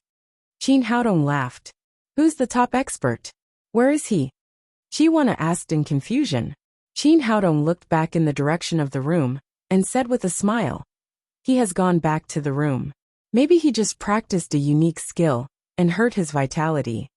At this time, although Ma Wenzhua had changed his clothes, he was embarrassed to death when he heard the conversation of these people. He hid in the room and did not dare to show off until Qin Haodong asked him to go to the cafeteria for dinner. The 2 of them were busy from afternoon to evening and had not had dinner yet. Nailan Wushuang and Qi Wan had been waiting for Qin Haodong and had not eaten either. The 4 of them went to the cafeteria together. When they were almost finished, Nailan Wushuang said, "Haodong, what are you going to do with these newcomers?" Qin Haodong put down the bowl and chopsticks, thought for a moment and said, "Their injuries have been cured. Don't they go back?"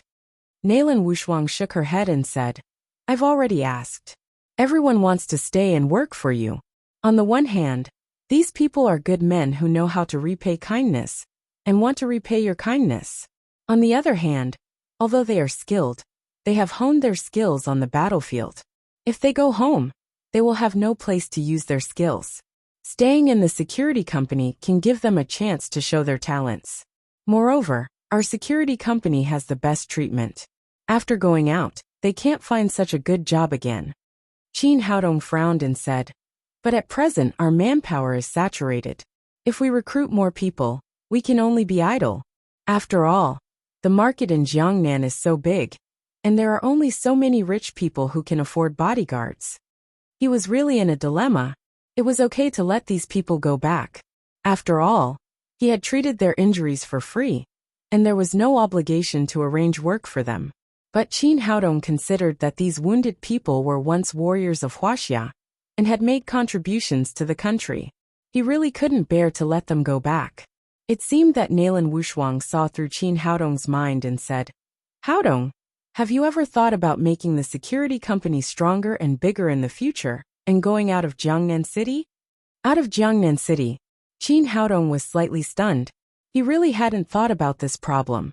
The reason why he had set up Daddy Security Company was to have enough people to protect the little fellow and Lin Momo. His ambition was medicine. His ultimate ambition was to cure people and develop traditional Chinese medicine. He didn't pay much attention to business.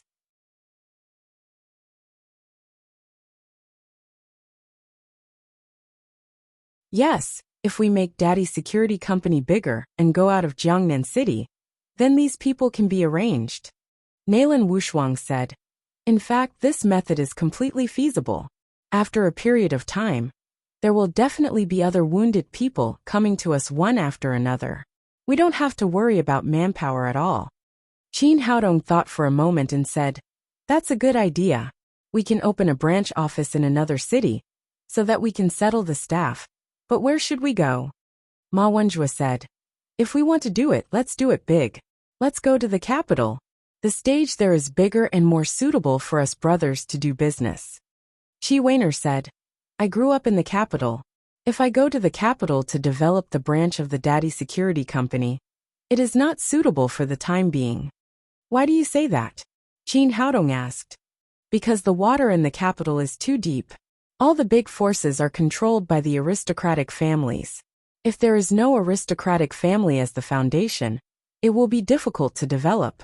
Daddy Security Company has just been established, and we are very inexperienced in all aspects. If we enter the capital at this time, it will be a little too hasty." Qin Haodong thought for a moment. What Shi Weiner said was very reasonable. There were too many aristocratic families in the capital, and it was really not suitable for the new Daddy Security Company. He thought for a moment and said, "Well, let's set the branch of Daddy Security Company in Shanghai. Shanghai is not as complicated as the capital. At the same time, it is also a big city in Huaxia. There is huge room for development." Nalan Wushuang said, "Shanghai is really suitable for us, but who should we send to take charge?" The Nalan family was a big family in Jiangnan province, and most of its roots were in Jiangnan. The reason why Nalan Wushuang came to preside over the Daddy Security Company was for Qin Haodong. Otherwise, how could a miss of a big family like her come here to be the general manager? Under such circumstances, she naturally did not want to open a branch office in Shanghai. "I have already chosen the person in charge." Qin Haodong looked at Ma Wenjue and said with a smile, "Let's leave it to the world's top expert, Brother Ma." His decision seemed to be very casual, but in fact, it was the result of careful consideration. Ma Wenjue was his life and death brother. There was no need to say more about the degree of trust between them. At the same time, this person seemed to be joking, but in fact he was very talented. It was just that he had not found a platform to display his talent in recent years. Now that he had activated the Kailan holy body, his cultivation was naturally excellent. In addition, Ma Wenjue's character was extremely tough, and he had a spirit of not admitting defeat. When they were children, they were often bullied, but they never bowed their heads to others.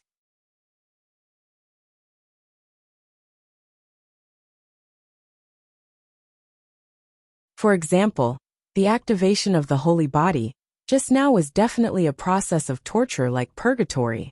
If it was someone else with a weak will, It was very likely that he would give up halfway.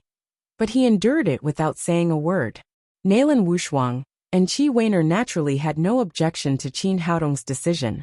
The person in charge of the Daddy Security Company's branch office in Shanghai was thus decided. Other personnel were tentatively set as the 100 people who had just been cured, and they would continue to be added in the future. After all, Shanghai was much larger than Jiangnan City, and the market prospects were naturally broader. Nalan Wushuang said, "Now that we have people, the next step is money." Qin Haodong asked, "How much money do you need in the budget?" Nalan Wushuang thought for a moment and said, "Shanghai is not like Jiangnan City. It needs a lot of expenses in all aspects. If we open a security company of the same scale, the preliminary budget is about 200 million. Ma Wenjue was shocked and said in surprise, 200 million? So much? I only have 200 yuan in my pocket. Qin Haodong also frowned slightly. He didn't have so much money in his pocket now.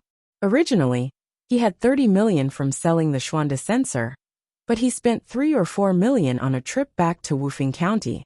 Now he only had more than 20 million in his hand, which was still a long way from 200 million. Seeing Qin Haodong was in a dilemma, Nalan Wushuang said, "Now our company has just started operating, and there is not much surplus capital. If you need me to talk to Grandpa, I think 200 million is not a problem." Qi Weiner also said, "I can also help you." Ma Wenjue was so surprised that he opened his mouth wide. Not only were these two girls beautiful, but they were also so rich. This was 200 million, not 2,000 yuan. Are you sure you are talking about 200 million yuan, not 200 million rubles? Qin Haodong glared at him and said, "You don't have to worry about money. I'll find a way myself." Ma Wenjue widened his eyes and said, "What can you do? It's 200 million. It's not enough to sell all your kidneys." Qin Haodong glanced at him and said with a smirk, "Now I'm going to find some rich women over 50 years old, and then I'll rent you out. We'll leave when we have enough money for 2 months." Ma Wenjue cried, "Damn it, we are brothers. You don't have to be so cruel. You even want to find women over 50 years old. If you don't want to sell yourself, you should hurry to practice. It's estimated that there are still 3 or 4 days to rest. Don't be unable to control your men at that time." Qin Haodong paused and said, "Also, you must keep the fact that you have the holy body a secret. If you are caught by any country as a guinea pig, or possessed by a big man who practices the evil way, don't blame me for not reminding you." Ma Wenjue was shocked. Originally, he wanted to show off his Kailan holy body.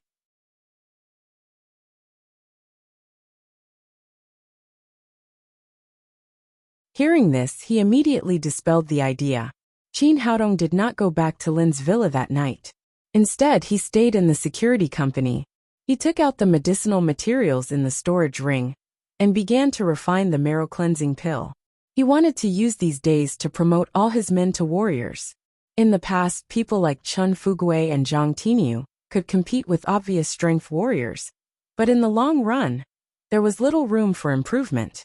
If they all became warriors, with the support of his own elixirs and cultivation methods, he believed that they would soon become a force that did not belong to any famous sect. Early the next morning, there were 200 more marrow cleansing pills in Qin Haodong's ring. At the same time, he also sorted out a set of cultivation methods suitable for Zhang Tinyu and others, named them Tang sect cultivation methods.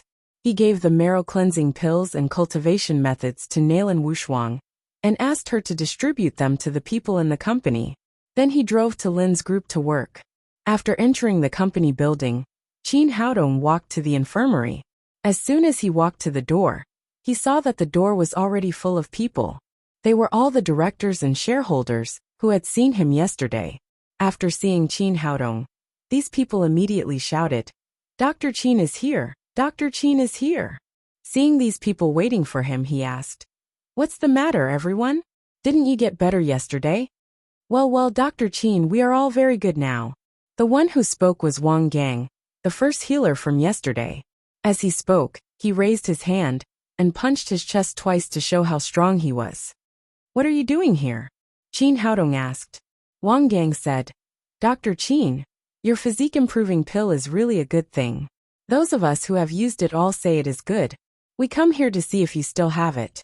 We want to buy some. Yes, Dr. Chin, my father's health is not good. I want to buy one for him. Dr. Chin, my father-in-law has just married a concubine. I also want to buy a pill for him. Dr. Chin, my son has been in poor health since he was a child. Sell me another one, not 1 but 10. Yes, Dr. Chin, I want to have another son. Sell me 10. These people shouted at once. It turned out that they all came to ask for medicine. Some people wanted to buy a few more for themselves, and some wanted to buy it for their relatives and friends. Chin Haodong's heart skipped a beat. He was short of money now, and these people in front of him were rich. He could sell the physique-improving pill to them. However, he also knew that things were not valuable. Instead of taking out all the pills, he only took out 10 and said to the people in front of him, "Everyone, I'm really sorry. I want this kind of pill. There are only 10 left in my hand. I don't have that many. 10, it's too little."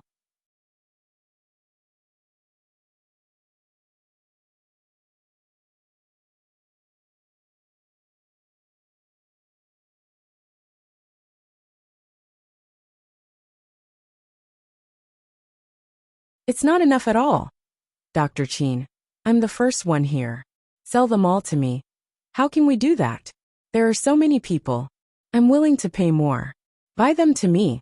Seeing that Chin Haodong did not have many pills in his hand, these people quarreled and even had the tendency to fight.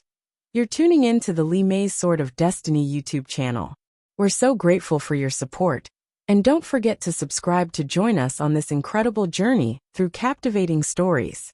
Your generosity through donations truly makes a world of difference, as it's the primary source of revenue that allows me to expand and enhance this channel for you. Thank you from the bottom of my heart for being a part of this adventure.